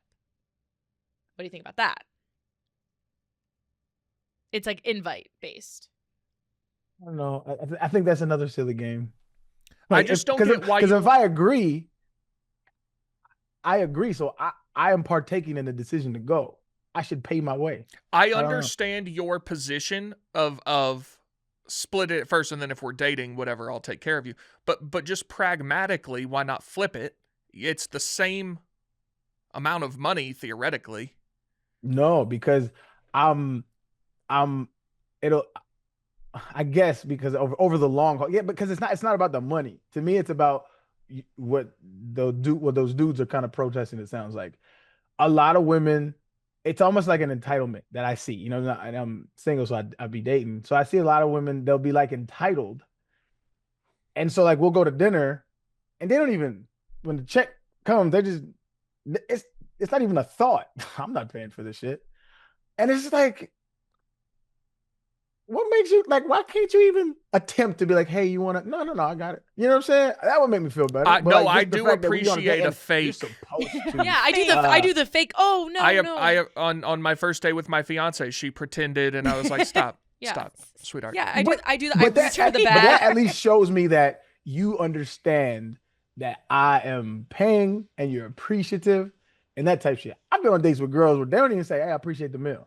I'm just like, well, Oh, yeah, that's that's just rude. not Yeah, nice. that's different. But yeah, I do Understood. the reach behind for the purse, and they go no, and then I go yeah. But I also- I appreciate the reach. yeah, I reach. No, I like it because then that also gives you the opportunity to be like, hey, knock that off. Yeah, it's good Yeah. for everybody involved. Yeah. So, T got you. ladies, She did. Ladies- She did make fun of my University of Tennessee credit card. Look at which you now. which I didn't appreciate. Joke's on her. Now she's getting married Yeah, to it. now she's driving 6 hours to Lexington, Kentucky to get yelled at by toothless yokels after blowing a 14-point lead. A lot of Big T believers in Lexington, though. Shout out to those people. Pre-game, everyone was very nice. Pre-game. Post-game, there were 2 problems. I'm unaware of what you're talking about, honestly. We went to the UT Kentucky game on Saturday, and we blew a 14-point lead and lost. Oh, okay. And there were 2 assholes on the way out of the arena that said some very unsavory things that I was just going to keep walking. She was ready to yell at somebody. Period. And I was like, we just go. Because like she's that. the biggest Rider. Big T That's what we believer of call all. that. At the end of the day. Yeah, but they didn't even know. They weren't yelling at me as Big T. They just saw 2 Tennessee fans and were saying terrible stuff, but that's fine. Shit, Ryder. Love that shit. Yeah. For the record, you know what I'm saying? I don't, you cheat. I always pay. I always do. I just don't think that I should have to. I will also do think it though. It's hard. It's hard for you because you also are extremely wealthy. It's a hard look. If you're like, you want to split? Well, I also get your sentiment because Yeah, you're people like- know you have money. Yeah, all of a sudden I got bread. I got to share the bread. They could easily be doing it. You know what I mean? But like, I'm thinking, but I'm thinking for the common man too, right? right. I'm not even thinking about just for me. I'm thinking about for somebody who making a modest living. You gonna put all that on him? You don't want to help out at all? I think it's different. What I think you're describing is women who maybe expect that or say if you don't do this, whatever. But if you're, I think a guy should want to do that, and it should be understood that listen, first couple dates, I got it, and then if we're dating, then she can, if she wants to pay for something, that's great. One time we were talking to Jim Harbaugh, and he said the human body craves contact. And I believe him. It craves contact. It's a very natural thing to crave contact. That sounds like a contact, but more of a caress. Yeah, you nice caring contact. I like to snuggle. Yeah. That's all the contact. Maybe a back scratch You don't every like once in a getting while. Not into that. What no. about choked? You ever had somebody rub your butt? Not Is the a butt, massage? not the butthole, not the butthole, but just a nice caress over the butt. I've only had someone rub the hole. Hole only. Never the cheek. Hey, I we say don't- no we way. don't- we I'm don't- not into that. Yeah, it's We don't freaky kink shit. shame on this podcast. We don't kink shame. You know what I mean? You better get way more specific with your region. You get your butt rubbed, Aaron? Yeah, get your little butt rub. And she do the back, and then she go to the butt. Nice little butt rub. Are we talking tickling, fingertips? Or are we talking No, massage? just like a caress. Is this someone you're paying, or is this a lover? Yeah. It's a what? Is this someone you pay to get a massage, or this is just someone? Come on, man. We're not all. No, let me not. But that's why I was. No. Yeah. No, Right. This is like just someone you know. No, it's a significant other. It's not just a random person I know. Like, hey, I understand, but y'all want to come over and rub butts? No. I understand, Aaron. Yeah. It's like little shorty rubbing your back. You're watching TV. She rubbed the butt a little bit. It's a nice feeling. So you're sitting there naked watching television. Don't even gotta be naked. She rubs your butt through your pants? Dude, I mean, with jeans on, laying down. That's weird. No. What kind of pants? Just like shorts, like regular, chilling shorts. Mm. Do you be laying down with jeans on? That's kind of, No, God, no. I just shit's felt weird. Depending if it was like a heavyweight khaki, you wouldn't feel as much. Right. Yeah, Or- no, or like work I don't pants. know. Taking a I shower got with a raincoat on. I got my favorite Tennessee shorts, and I sleep in every night until I gotta wash Love them. to hear that. Your rub shorts. Yeah, you can call them my rub shorts. Yeah. So you put your rub shorts on, then you lay face down on the couch, and then your girlfriend rubs your butt. No, it's like how I'm just not understanding the physics of this. You know how you prop yourself up on a bed and you got the pillow under the chin and you watching TV or doing whatever. You know what I mean? Laying down, reading, scrolling, whatever. Yeah. She just rubbed the back and then she rubbed the butt. I don't mean to stick on this, but you said pillow under the chin. What does that mean? I know what he's talking about. Yeah, so you're laying so on your stomach, Mm-hmm. and you're on your phone or whatever, and you have the pillows under your head, but instead of the back of your head, you're resting on it forwards. Yeah, you laying face down, and you like kind of like squish the pillow, like get little TP out of it, put it under there, prop your head up. You know. Oh, Can't stay okay. too long; it starts to get the neck a little bit. But yeah, Yep. Right. Comfortable Right. position. Got about 15 good minutes of that, and then you got to flip over. You got to flip. Yeah. Do you guys remember getting ads for The Liberator? Does that name mean anything to you? The Liberator? No. No one? Arian? No, it sounds woke. No, well, yeah, it does sound woke actually. Now that you mention it, but it was in like magazine ads all the time back in the day. I think it used to maybe even be in East Bay, but definitely in like Maxim magazine. What were the other Maxim adjacent magazines? Was there one like THM? Yeah. Was that the one? Some 3-letter situation. It was like softcore porn. And these ads were for The Liberator, and it was just like a pillow, a modular pillow that you could add things onto, but it was just for sex. It was just for like different positions. And I remember looking at it and being like, that's just a pillow. Like people have pillows in their house, but they did a smart move by being like, this is the pillow that you have sex on, which means they could charge like $200 for it. Right. It was a great deal. Just curious if anybody out there had The Liberator. I have never had sex with a pillow. You mean using a pillow or? I see now. Yeah. No, never with a pillow. A cushion? Never using it. Yeah. Couch cushion? No, I never had. We always used like performance fabrics that would have been irritant. Yeah. Heavy. You accidentally hit the zipper? Yeah. If you go on the inside of the couch cushion? Yeah. They're great for buffing out stains, but not great for intercourse. Yes. Anybody out there that's had The Liberator, let me know. We're going to talk about Davy Crockett in a little bit on Macrodosing and the myths around his life, or the truths around his life too. I just always knew him from the song. Mad Dog did not know who Davy Crockett was. I knew She the thought name. it was I messed it up. Davy Crocky. Well, you literally did not know the name. I know, like, he's a person that existed in the world. But I'm excited to learn more about him. Isn't that the point of this whole show? Yes. It is, yeah. The I'm song? excited to learn more. The song? Davy Crockett, king of the wild frontier. Now, PFT, you said that you were talking about fun facts about the Wizard. You said that you came in here today with a list of fun facts for us. I did.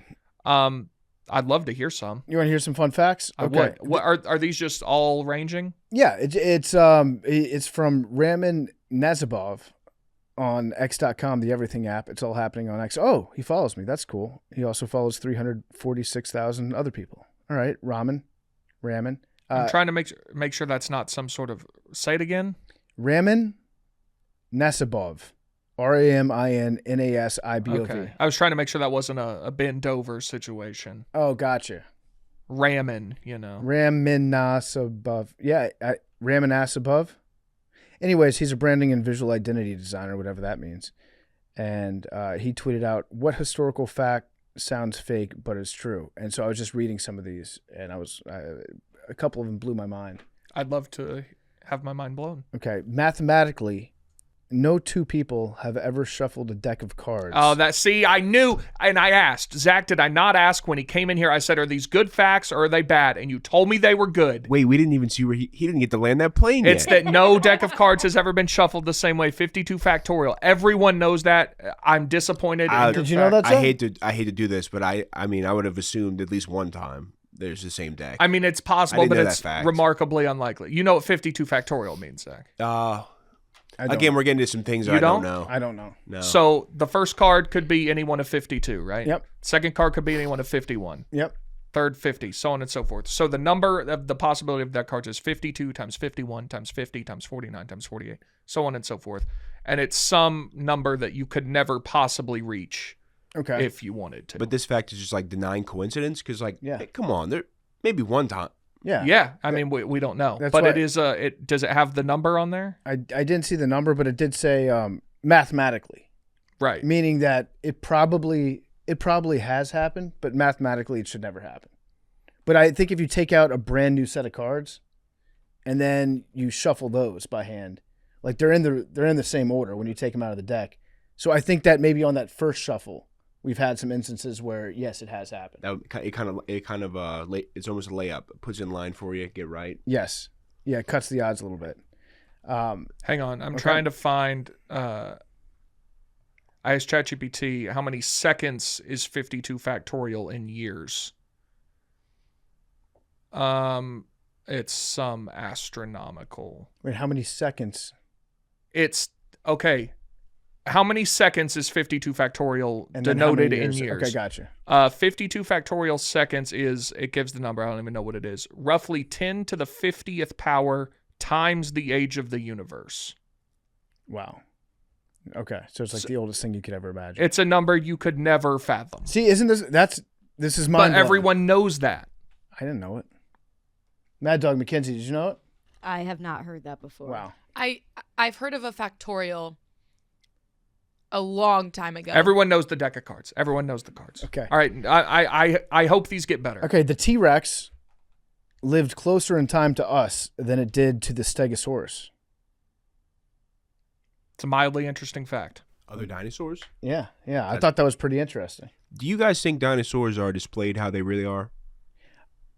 I remain skeptical, but I'd like to hear what you think. I'm just curious because like we dig up the bones, but we make a lot of assumptions as far as like where they go, and then the flesh that covers those bones. I'm just curious if you guys think like the images we get of dinosaurs are really what dinosaurs. But they've been look like. able to recreate them pretty well. I think we have Zach. Do you know we have the largest complete dinosaur skeleton in the world in Chicago?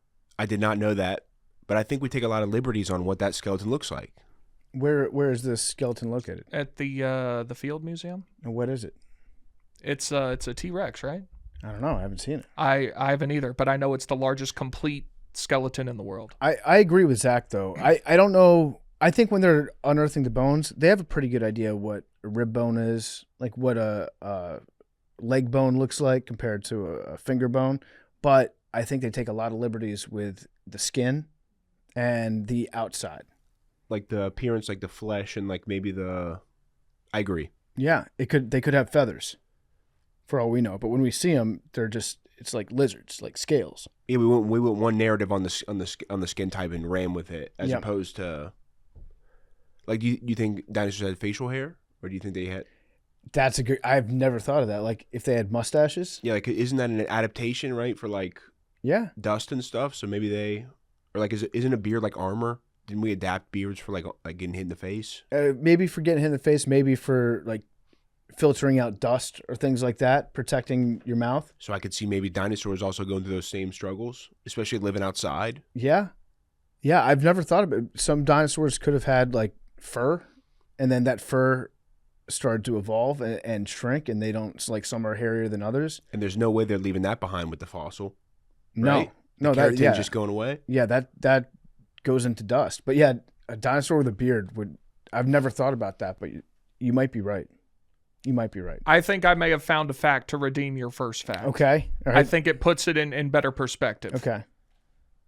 If you took one step every billion years, starting from the Grand Canyon, and walked around the earth back to the Grand Canyon, taking one step every billion years, and dropped a grain of sand into the Grand Canyon, then did it again, dropped another grain of sand, did that until you filled the Grand Canyon with individual grains of sand, taking one step every billion years, you would be less than 1% of the way to 52 factorial when you finished.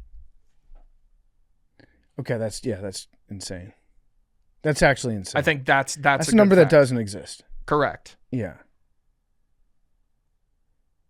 All right, good fact. Yeah. You just fact cucked me. No, I redeemed your fact. It's okay. I supplemented. It's okay. Nintendo, the company, was founded in 1889. Did you know that? What were they? A textile company or something? Actually, the person didn't say what they were, but I can look it up right now. That was the whole fact? I thought there was more coming. No, Nintendo was founded in 18... Guys, these are not. That's like 150 years ago, Big T. They do video games. I know that, but like... No way they were doing video games 150 years ago. Right, but they just repurposed like a name of something. It was games. Oh, they like table games. It was playing cards. Okay. Isn't that kind of interesting that like the same gaming company has existed that long? You came in here and said, these facts blew my mind. Mm-hmm. I did not know that about Nintendo. A little older than you thought. I did not think. Next fact. I need there to be a good fact in here, Eric. They're fun facts. We got to get you on the fun side of the facts. Big Yeah, T. I think you're approaching it with the wrong mindset. You got to come into these facts with open arms. This next fact, Creed, arms wide open. You're approaching it with the wrong mindset. Great wingspan. Thank you.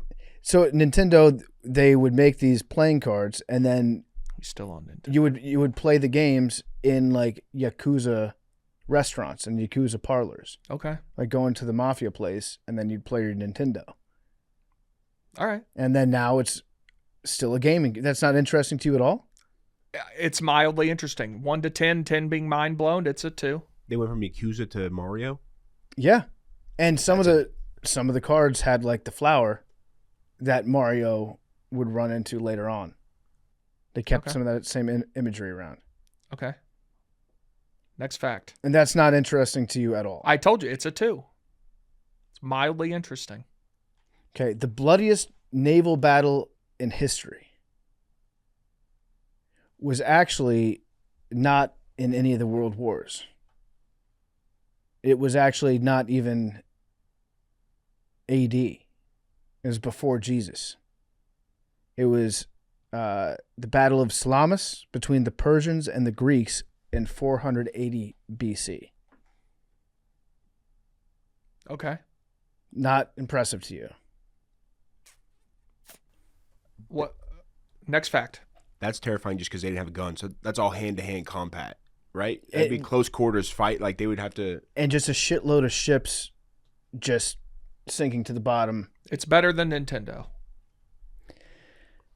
Oh, naval, you're right. It's on sea. I was thinking on land. That's on me. It was on the sea. One side had about 400 ships in the battle. The other had about 800 ships in the battle. 340 ships sunk in this one battle. Is that not... No, that's something. Is that's that not something. crazy to you? It's better than Nintendo. Is that not crazy to you? It's pretty crazy. I'd love to see the what the ships looked like. Okay. You can look those up. All right. Next fact. There was one man in Japan who lived to age 93 that survived the atomic bomb at Hiroshima and the bomb at Nagasaki. He was in both cities when the bombs went off and survived. Okay. He's 2-0 against nukes, Big T. That's not impressive. One man survived. No, it's impressive for 2 him. nuclear blasts. Do you want me to? These are some mom Facebook ass facts right now. I'm gonna be honest with you. I don't know what else. These are facts that your mom sees on a Facebook like tile and reposts. Here's one. Wow, crazy. I did know this, but maybe you didn't know it because you're not a shieldy like me. You're correct. I'm not. Yeah, Larry Fitzgerald has more tackles in his NFL career than drop passes. I actually did know that. You got to give me. I was ready, dude. I was ready for insane facts, and you're giving me bubblegum wrapper ass facts. Zach, what do you think about these facts? I mean, you can be honest. In full transparency, the last fact was a guy beating out 2 nukes. That's that's very impressive. I'd love to know, was he in the city limits or was he It's close? a nuke. These are fast. We're talking okay. What I should have said is like these are fast, fun facts. Quick, fun quips. Yes. Yeah, that's a good way to put it. Did you know Hank Aaron would still have 3,000 hits if he never hit a home run? That's what you're doing right now.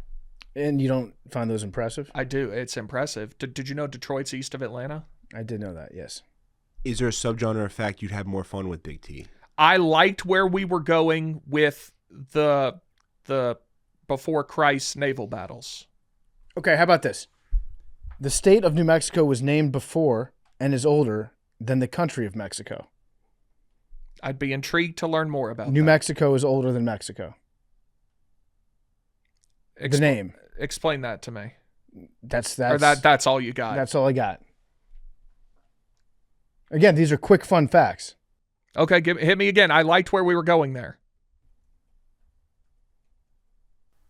Wait, so how would they have New Mexico before original OG Mexico? How could you be the New Mexico but you're the first I think Mexico. I'm also seeing that this isn't entirely accurate. I'm thinking that there was a place called Mexico, but it wasn't a country called Mexico. And then New Mexico became a state or became a place, and then the country of Mexico adopted the name of Mexico, even though it had already been, some parts had probably already been called. That's my guess. So they moved on from original Mexico, but then original Mexico made a big time second. Yeah, I think so. Yeah. It had been called Mexico since the 1500s, but it didn't gain independence and become the country of Mexico till 1821. That's a fun fact, isn't it? It's that I Thank you. Give me some more. Okay, Egyptian mummies used to be food and medicine for European kings and queens. They would import mummy bodies from Egypt, and they would eat them and take them as medicine until the early 1900s. There are people eating mummies. That's an odd and interesting fact. Okay. I thought these were going to be good. Dude, that's an uncomfortable fact. Dude. Yeah. They're eating people for like Tylenol. That's what. I mean, it's a pretty good fact. I would have never. I'm going to use that one. See, Zach kind of has to kiss your ass and tell you that these are great facts. Mad Dog McKenzie. That's not true. That's inaccurate and unfair to me. And these facts, I would just like to say, royal families eating bodies. It's interesting to cure headaches is a fun but fact. Zach, you were here when he pitched these facts. He said they I was were here. mind-blowing facts. I think there's a world where you might just know more facts than me. No, so but then like, my ability to be like, wow, that's a good fact could be a lower threshold than yours. No, but I don't know these. It's just like You're I was fact-flexing. expecting mind blown, and my mind is mildly piqued. You could be fact flexing. I'm not, because I don't know these facts. I did know the deck of cards, like, bro. I mean, that's elementary stuff. But I think deck of cards in the room was 1 knew and then 4 didn't. So majority didn't know. That's not elementary stuff. Come on. Okay. You know what? Maybe I'm an asshole. No, that's not true. But we're objectively rating these facts. Okay. Mad Dog McKenzie, have any of these facts been interesting to you? Or are you a big, no. The bar is blow your mind, because are that's what you a pitched. big wet blanket like Was it Big blow T? your mind? That's what you pitched. I've had fun. I like them. Notice they didn't say their minds have been blown. I will say, some of them are more mind-blowing than others. Mm-hmm. But not all facts are different. Not all facts are the same. All of them will blow your mind in different ways. And facts are subjective. So maybe some person that's listening to this show knew about the cards, and some person is literally driving their car having their mind freaking blown right now. How about that? I think it's all about perspective. That's fair enough. I thought we were getting like 10 out of 10 facts. But have you thought that like maybe to other people they are 10 out of 10 facts? It could be, but to me it was pitched that my mind was going to be blown. Give me one more. I want your best fact. I don't have a best fact. I want your best fact. I don't think I have a best fact, but I have one. Okay. The nation of the United States is 100 years older than the nation of Italy. Italy only became a country like 100 years ago? The modern country of Italy. What was the not modern country? We beat it. The United States beat it by 100 years into the modern nation of Italy. I don't know what it was called in the 1700s. Do you have more on that? Yeah, we can look up the history of Italy and what they were called in the 1700s. What was Italy called in the 1700s? It was the Kingdom of Italy. Or no. The Kingdom of Naples. Before the March 17th, 1861, the peninsula was a collection of city-states, foreign-controlled regions, and papal states. Pretty crazy, which right? were not unified until 1861 under the Kingdom of Italy. Is that not a wild fact? Did you not know that? That's interesting. Thank you. That's interesting. Thank you. Because you think Italy, you think old. Okay. You think super old. Yeah, you think everything's very old. Rome? Which it is. Mm-hmm. It's just, it wasn't Italy. Just not unified. Yeah. Do you have any mind-blowing facts, Big T? No, I didn't come in here pitching mind-blowing. Anything crazy that you would like to blow my mind with? I think we learned today that facts are a spectrum. Yes, we did. I think so. Because some of it mind blown by some and some of it mind blown by others. Mm-hmm. Yeah, you just got, and listen, if a fact is not your cup of tea, you just got to wait for the next one. Because the next one might be. That's true. All right, cool. Good. I'm glad we had this conversation. I enjoyed it. I was really looking forward to it. And you know what? It ended up being good. I'm glad we had that. I think you guys one day should go fact for fact. Just try to bring just the most over the top facts you could possibly think of. Fact off. We did that. Remember we did that one time with the sleep episode between Billy and Big T, and it got like near physical. Yeah, that's true. Yeah, we Well, did try that to do it. was- We did try to do a fact off and turn violent. Well, that was I was physical? accused of plagiarizing him for drawing information from the same third-party sources. So then we said we'll have a debate of sorts as to who can gather better information. So he was stealing sources, or you were stealing sources? It wasn't stealing. We both got information from the same places about. I don't even remember what it was about. Did he call dibs originally on that source? Or? No, but like theoretically, Billy, like in his mind, claimed it, and so it was Right. It was low key plagiarism that Big T used. The same Right. source. There's some grounds there. Mm-hmm. Yeah. How about this one? Just last one. Sharks have been around longer than trees. See, that freaks me out. Interesting fact. Yeah. Yeah. Thank you. Hey, shake my hand. Yeah. Yeah. How about that, huh? That was an interesting fact. My mind's blown by that. That is crazy. Sharks are dinosaurs. They're also older than the North Star. They're older than the Rocky Mountains, but not older than the Appalachians. Shout out. Yeah, Appalachians. Appalachians used to be the biggest mountain range in the world. Yeah, it used to be the Himalayas of like old school Pangea. Wait, so you think the first time a shark breached water and saw a tree that he'd never seen there before was like, we got a problem outside? Yeah, he's like, I got to go tell the squad like things are happening up on land. There's some stuff changing that we don't really understand. Yeah, they would have never known where that would end up. No, like it was probably a shark paradise before trees. Now their roots are just invading the water. Yeah, and then they give oxygen, and then eventually, like, human beings will breathe that oxygen, then they'll come kill us. Like, that was the beginning of the end for sharks. Yeah, without trees, there's no fishing poles. So, like, trees may have nerfed the shark population way more than we could originally assume. Yeah, they were just like, there goes the neighborhood. Oh, they got trees over there, too. We got to move. It's done for. Zach, are you a shark guy? I like to dabble in sharks. Yeah, you strike me as I'm a in on shark guy. sharks. Shark Week, you're locked in. Oh, I'm on the couch, double snacked up, ready. Yeah, I could Shark tell. Week's a good week. I think they should expand it. I've had talks about that before. But see, then you're like one of these college football playoff people. You can't when you can't expand something and not dilute its value. I disagree. The value in Shark Week lies in its scarcity. I would say that when it comes to the college football playoff, there's always a common goal there, and that's winning the game. When it comes to sharks, it's survival. So it's like every day, every hour of TV is a different page in their shark books. You know what I mean? Like, it's always evolving with sharks. It's ever changing, and it's never the same. We've seen a lot of the same go routes. We've never seen the same shark on shark contact. Now, we haven't. Some people always a different outcome. Okay. Some people would say that Shark Week like used to be great, and now it's not great anymore. I would like to agree to that. There's like they've nerfed it a little bit in terms of like. Would you say you want to make Shark Week great again? I would say Shark Week's always been great. It never was not great. That I think Shark Week could be even greater, even better. The Michael Phelps thing was not great. Okay, welcome back to Macrodosing. It's a very special edition of Macrodosing. I'm super excited. I can't believe we haven't done this yet. We have a bromance that's been budding for the last several weeks, and it's just two guys that are kind of, I think, like in that infatuation period with each other. It's Dante the Don and Jerry O'Connell, and Jerry's recording this outside, but it's some road by his house with his classic car that he likes to use as a backdrop for some interviews from time to time. But it's good to see you, Jerry, and I'm glad that we could finally get you two together here. Yeah, I'm so excited. I mean, I said this on your other podcast, on that other podcast, that I believe Dante is literally the most interesting man in the world, and he's got some out there ideas and theories that I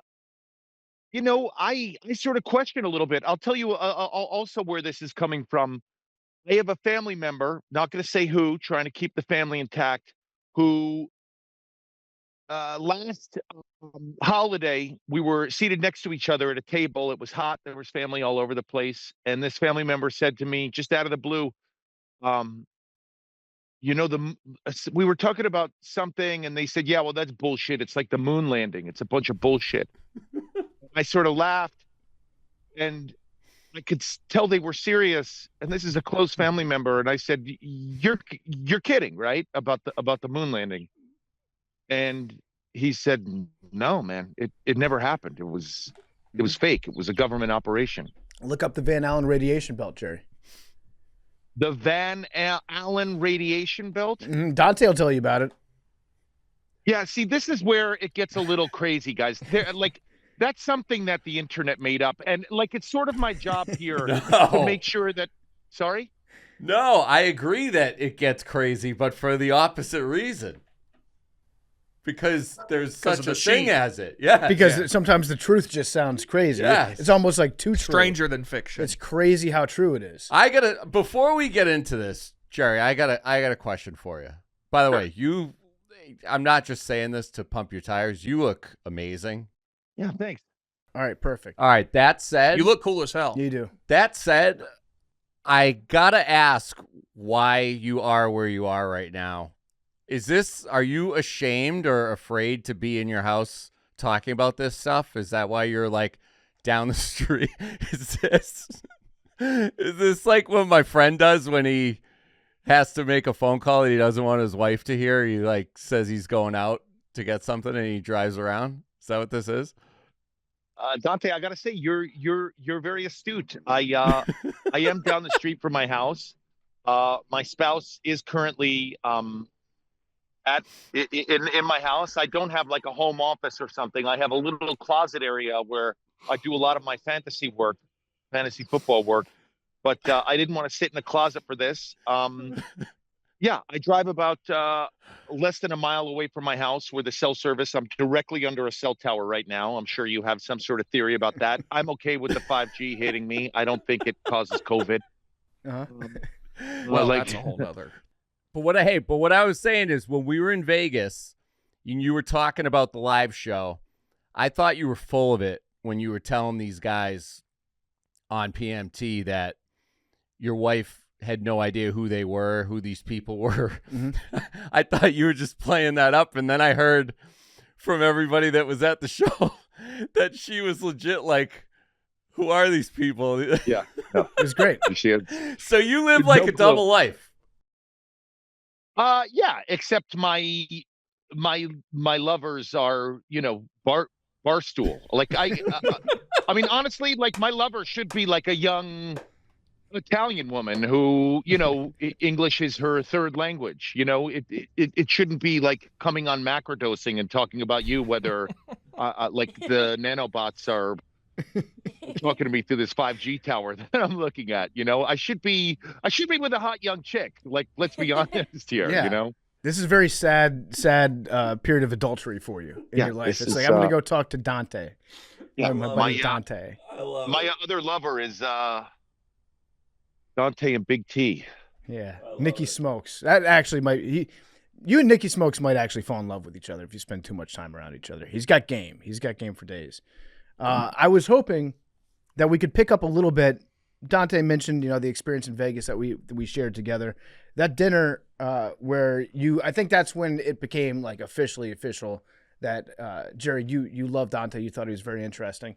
There was one moment at that dinner where I think it really got.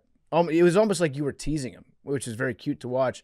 We were talking about Epstein, and then Dante asked you what you thought about Epstein. You're like, I think he just killed himself. And you knew what you were doing with that. And Dante like started responding. It was a nice little back and forth. I could see you like just kind of like needling him a little bit. Dante was falling for it, hook, line, and sinker. So we could either start there or we could dive into something else entirely. Or I don't know. I want you guys to get into something you're passionate about. We could start there. Let's just start there. Let me just say my piece, and then I'm sure Dante has an opinion on this. I wasn't saying it to needle him. Epstein came up, as he often does in conversations. Dinner conversation, yeah. On bachelor parties. Yeah, just dinner conversations. Can you pass the cream spinach? I think Epstein killed himself. I think when you start getting into the internet and missing footage and surveillance footage and you start getting into things that security guards purchased right after or right before Mr. Epstein's death. I mean, we all agree Epstein was a monster. We agree on that, right? A child molesting monster. Bad guy.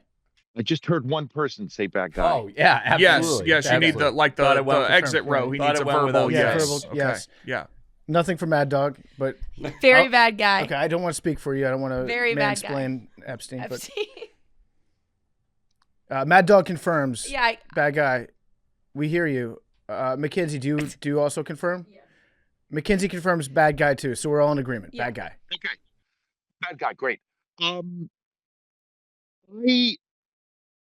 think he just killed him. Oh, this is what happened. The suicide note had just come out when we went on that bachelor party. And well, yes, I'll agree the finding of the suicide note years later in a book was suspect. I think the guy just killed himself. I think that other guy, Jean-Luc Brunel, the other modeling agent who he was in cahoots with, killed himself. I just think these guys killed themselves. I look, is everyone familiar with Occam's razor? Yes. Dante? Basically, Occam. Yes. The most razor. the most probable. The simplest explanation is usually the correct one. Yes. Great. Occam's razor, the guy killed himself. Dante, I give you the floor. I'd like to push back. I would too, posit. if that's I okay. would posit. That's not the simplest explanation. I would also posit that nothing about Jeffrey Epstein was simple. There was nothing about this guy's life that was anything like your life or my life or anyone that you know. The guy was quite literally maybe the most connected person in the world when it came to world leaders, different intelligence services, powerful financiers, a lot of people with lots and lots and lots of money. People that ran in the underworld. The guy had his hand in, it seems like, everything, if you've read the contacts that he's had. Fantastic point. And so I would say that nothing about Jeffrey Epstein is a simple explanation. But I'll let Dante respond. I just want to interject. This is supposed to be about Dante and Jerry. So my question for you is, and this is, I mean, no offense whatsoever, I can't tell when you're being serious and when you're like kind of great actor being sly. Yeah, you're an amazing actor. I'm being serious. Okay. So I don't even know where to start with this because I feel like start at the beginning. I feel like you're way too smart to truly believe what you just said. And I know how condescending that sounds. I feel like that's like the meanest thing you can say. I know. I feel like an asshole for saying that. No, hey, Dante, no. Nothing you say will offend me, and I mean that. That's actually a serious statement here. Okay, Nothing you say will can offend me. I'm actually looking forward to hearing what you have to say because I'm looking forward to debunking it. So, like PFT just said, I mean, nothing about this guy's entire life makes a modicum of sense. From the part where you pick up where he got fired from a public school teaching job and then all of a sudden is managing, basically today's equivalent of a hedge fund. He just goes literally from obscurity to Wall Street elite status. It's even a little bit crazy in that because he went from nothing. He got hired by, it was a private school in New York, and the guy that ran the school was Bill Barr, the former attorney general, was his father. His father ran it and hired Epstein out of nowhere. And then from there, he got plunked to, be a hedge fund manager. Yep. Yeah, and then from there, he's, rubbing elbows with literally everybody that's in Washington, London, power brokers all around Europe. It was an Asia. elite private school. I believe it was the Dalton School, which I'm from New York. I mean, I didn't even come close to being able to get in or even even afford it. But you're rubbing elbows with pretty important people if you're going to one of, if not the most prestigious private school in New York. But continue. So Jerry, like I also am not from that world. I know enough people who are close to it though, and like I do, that is not a easy club to infiltrate.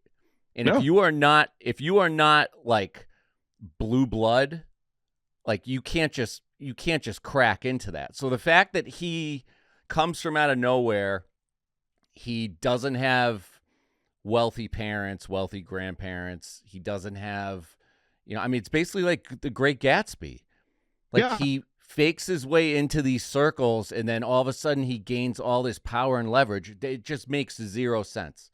100%. There's no doubts that the guy had the gift of gab, and he was a shyster. He was a smooth criminal. He was able to talk his way into situations. I mean, listen, I watched a documentary on him. He basically managed that super wealthy guy who owned the Limiteds, Wexner. ran his finances, who made money actually selling products, actually starting fast fashion, actually selling something. Right, So- but do you think that a guy that successful and that wealthy is going to tap a guy with no, I mean, he didn't even have an MBA. I mean, you think he's going their to tap him relationship- and give him Listen, power of attorney over all his finances? And Dante, I don't want you and I getting sued immediately, but they had a weird relationship.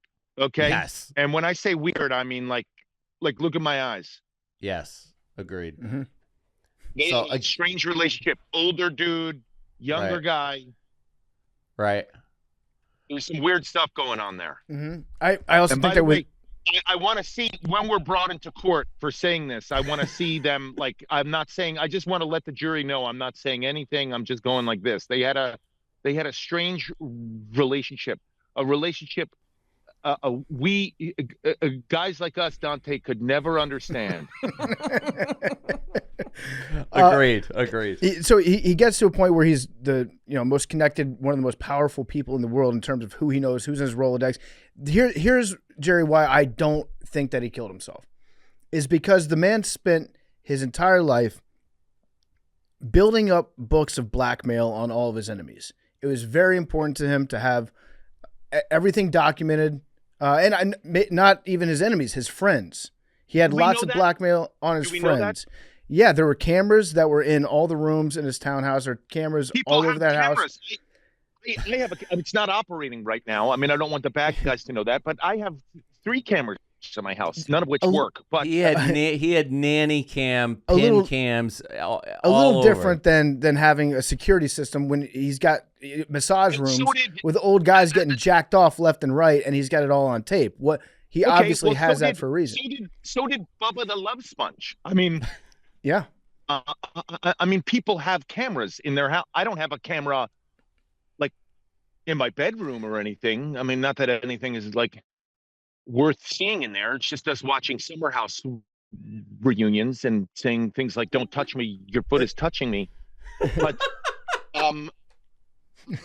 like people have cameras in their houses, I think that's a little bit different though than if you're Epstein. You've got lots of illicit activities going on, and I don't think that my guess is he probably didn't use them all the time to be like, hey, I know you're thinking about doing this. Just remember, I got this video of you getting jacked off by a 13-year-old, so I wouldn't do that.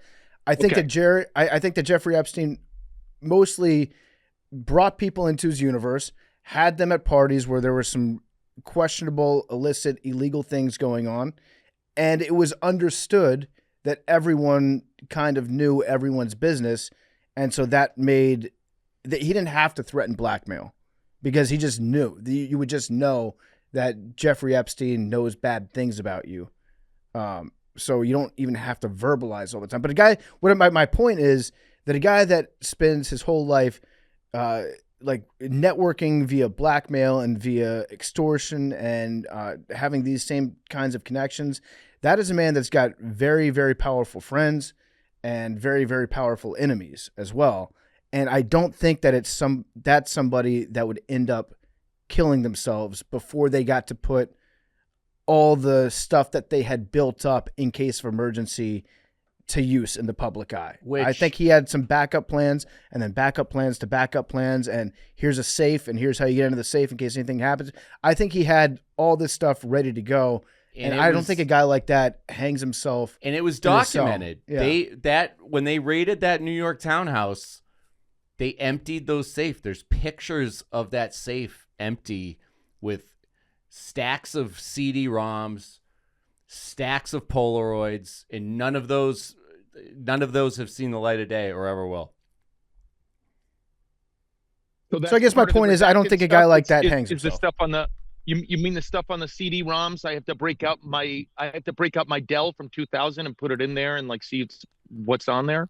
I mean, this is when he was doing all this stuff. Was the 90s and 2000s. Jerry, I got an MRI 2 weeks ago on my hamstring, and they gave me the results on an MRI, the MRI on a CD-ROM, and then I was just like, okay, what do I do with this? I got in touch with like every producer at Barstool Sports. I was like, hey, do you have a computer that's got a CD-ROM? And they're like, nope, sure don't. Yeah, they don't even make them anymore. I have a Dell at my house that I haven't plugged in a few decades in case Dante comes over with the Epstein CD-ROMs. We're gonna fire up the old Dell. We're gonna see. See so some of those juicy porn from LimeWire. So all right, so that's part 1. Part 2 or part 15 of this is the fact that they talked to his co-conspirator, Ghislaine Maxwell, who says there's no way he killed himself. He was murdered. They talked to his brother, who talked to him almost daily. So did Ghislaine say he was? That's something that Ghislaine has said. Yes, she said that she believes he was murdered. His brother said there's no way he would kill himself. I didn't know that Ghislaine. Obviously, Ghislaine and he had a very close relationship. I didn't know that Ghislaine said that. She said, I do not believe he died by suicide. His brother said there's no way he would kill himself. And yeah, I could listen, and I realize that loss in a family is like tough, but like I could see a brother saying, "There's no way my family member committed suicide." But he said Maxwell. I didn't know that Ghislaine Maxwell said that. All right, you piqued my interest. Okay, he said it for reasons that a psychotherapist would say it, though not that a family member would say it. He said that he was too much of an egomaniac to do something like that, which I think plays into PFT's sense. I mean, this is a guy who got a federal indictment basically wiped off in, I think, 1991 by what's his name in Florida, the Florida AG. No, I know. He walks free and then goes right back to business and actually goes even harder than he was before. I'm going to tell you the guys island right now. Turns the island into Club Med. I did not know that Ghislaine Maxwell said that. I don't. All right, I don't think that's like the big smoking gun, though. I'm just I love this. I love that Dante's made a point that might be convincing Jerry, and now Dante's like, I don't want to talk. That's not even all I got. Yeah, that's not even. But here's the thing. So you're saying someone came into that cell and strangled that man? Absolutely, and the independent autopsy confirms it. The third party autopsy, what do they call it? What do they call the doctor that performs coroner? I don't know why I couldn't think of that word. Said that it showed all the signs of strangulation. I mean, there are bones in his neck broken. The bruise marks were from hands, not from a paper sheet. And yeah, and then you go into the whole, okay, cameras mysteriously go down, we're told, and then fast forward 5 years. Oh no, the cameras weren't down. We actually have the footage. We're going to put it out. Kash Patel puts it out. Oh, there's an hour missing.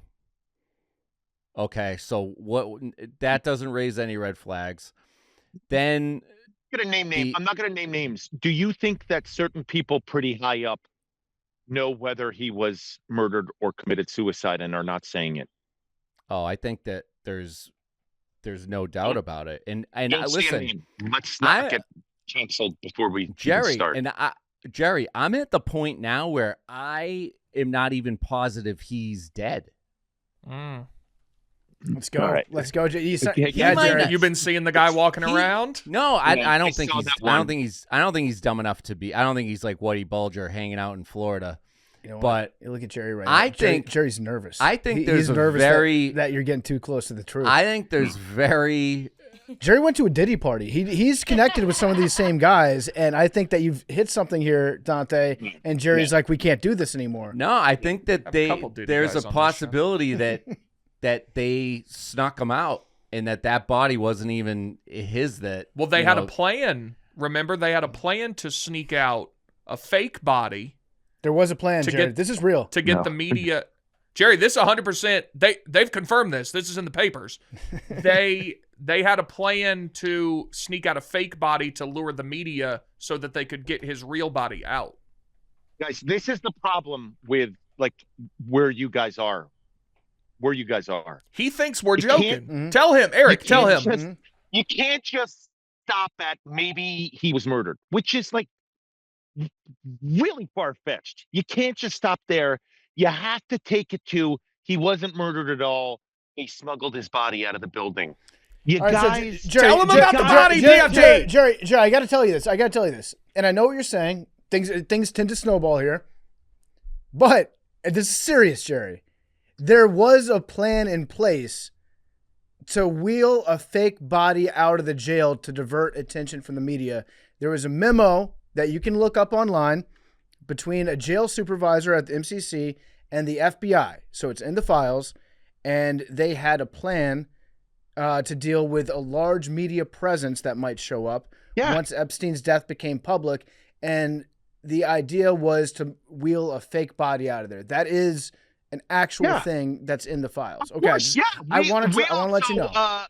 We all saw that magic movie. What is it? Now You See Me, Now You Don't, or whatever it is. Like, look over here, look over here. Yeah. I mean, I can understand not wanting to, like, just. By the way, I was about to say God rest his soul, but I mean, it's Epstein. Who gives a shit?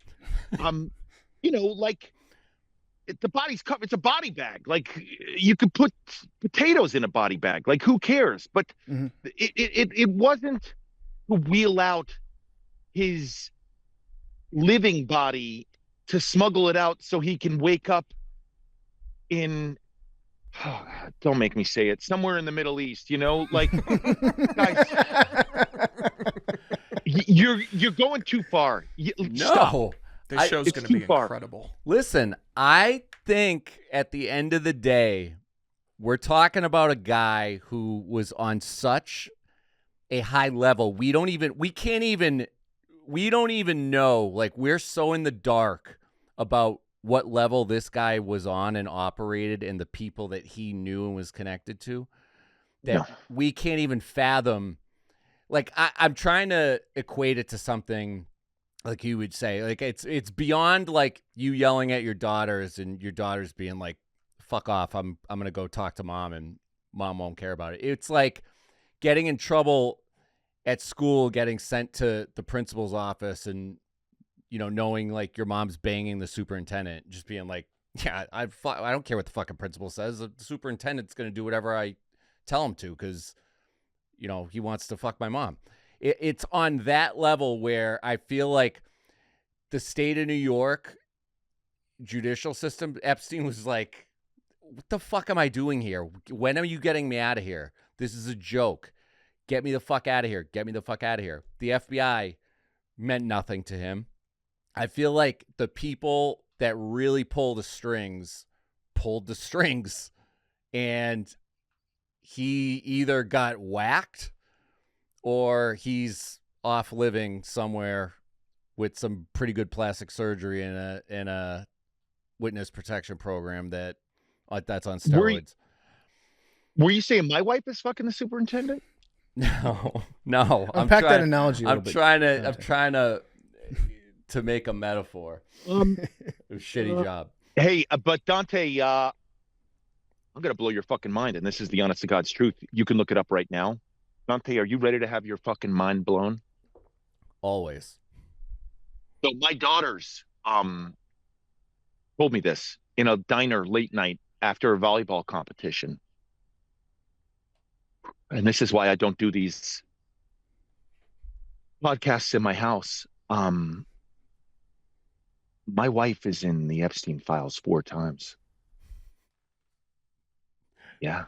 See, I Your can't mind is tell blown. if you're fucking with me or not. Well, somebody look it up. You have producers there.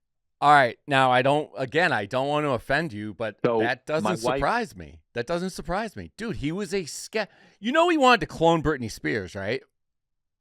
Did you read that Come part? on, Dante. Bro, Dante, did you come read on. that? These are Dante, his that's- words. His words. The guy was a eugenics freak. What about the semen thing? Is that true? Yes. Zorro Ranch was a laboratory. How about they were going to dig that up and excavate all that, the guy who bought it, right? There's been no talk about that in a month. That went away very quickly. I don't want to gross everybody out, but sometimes, you release fluids from your body and you look at it, I'm not going to say you keep it, but you do look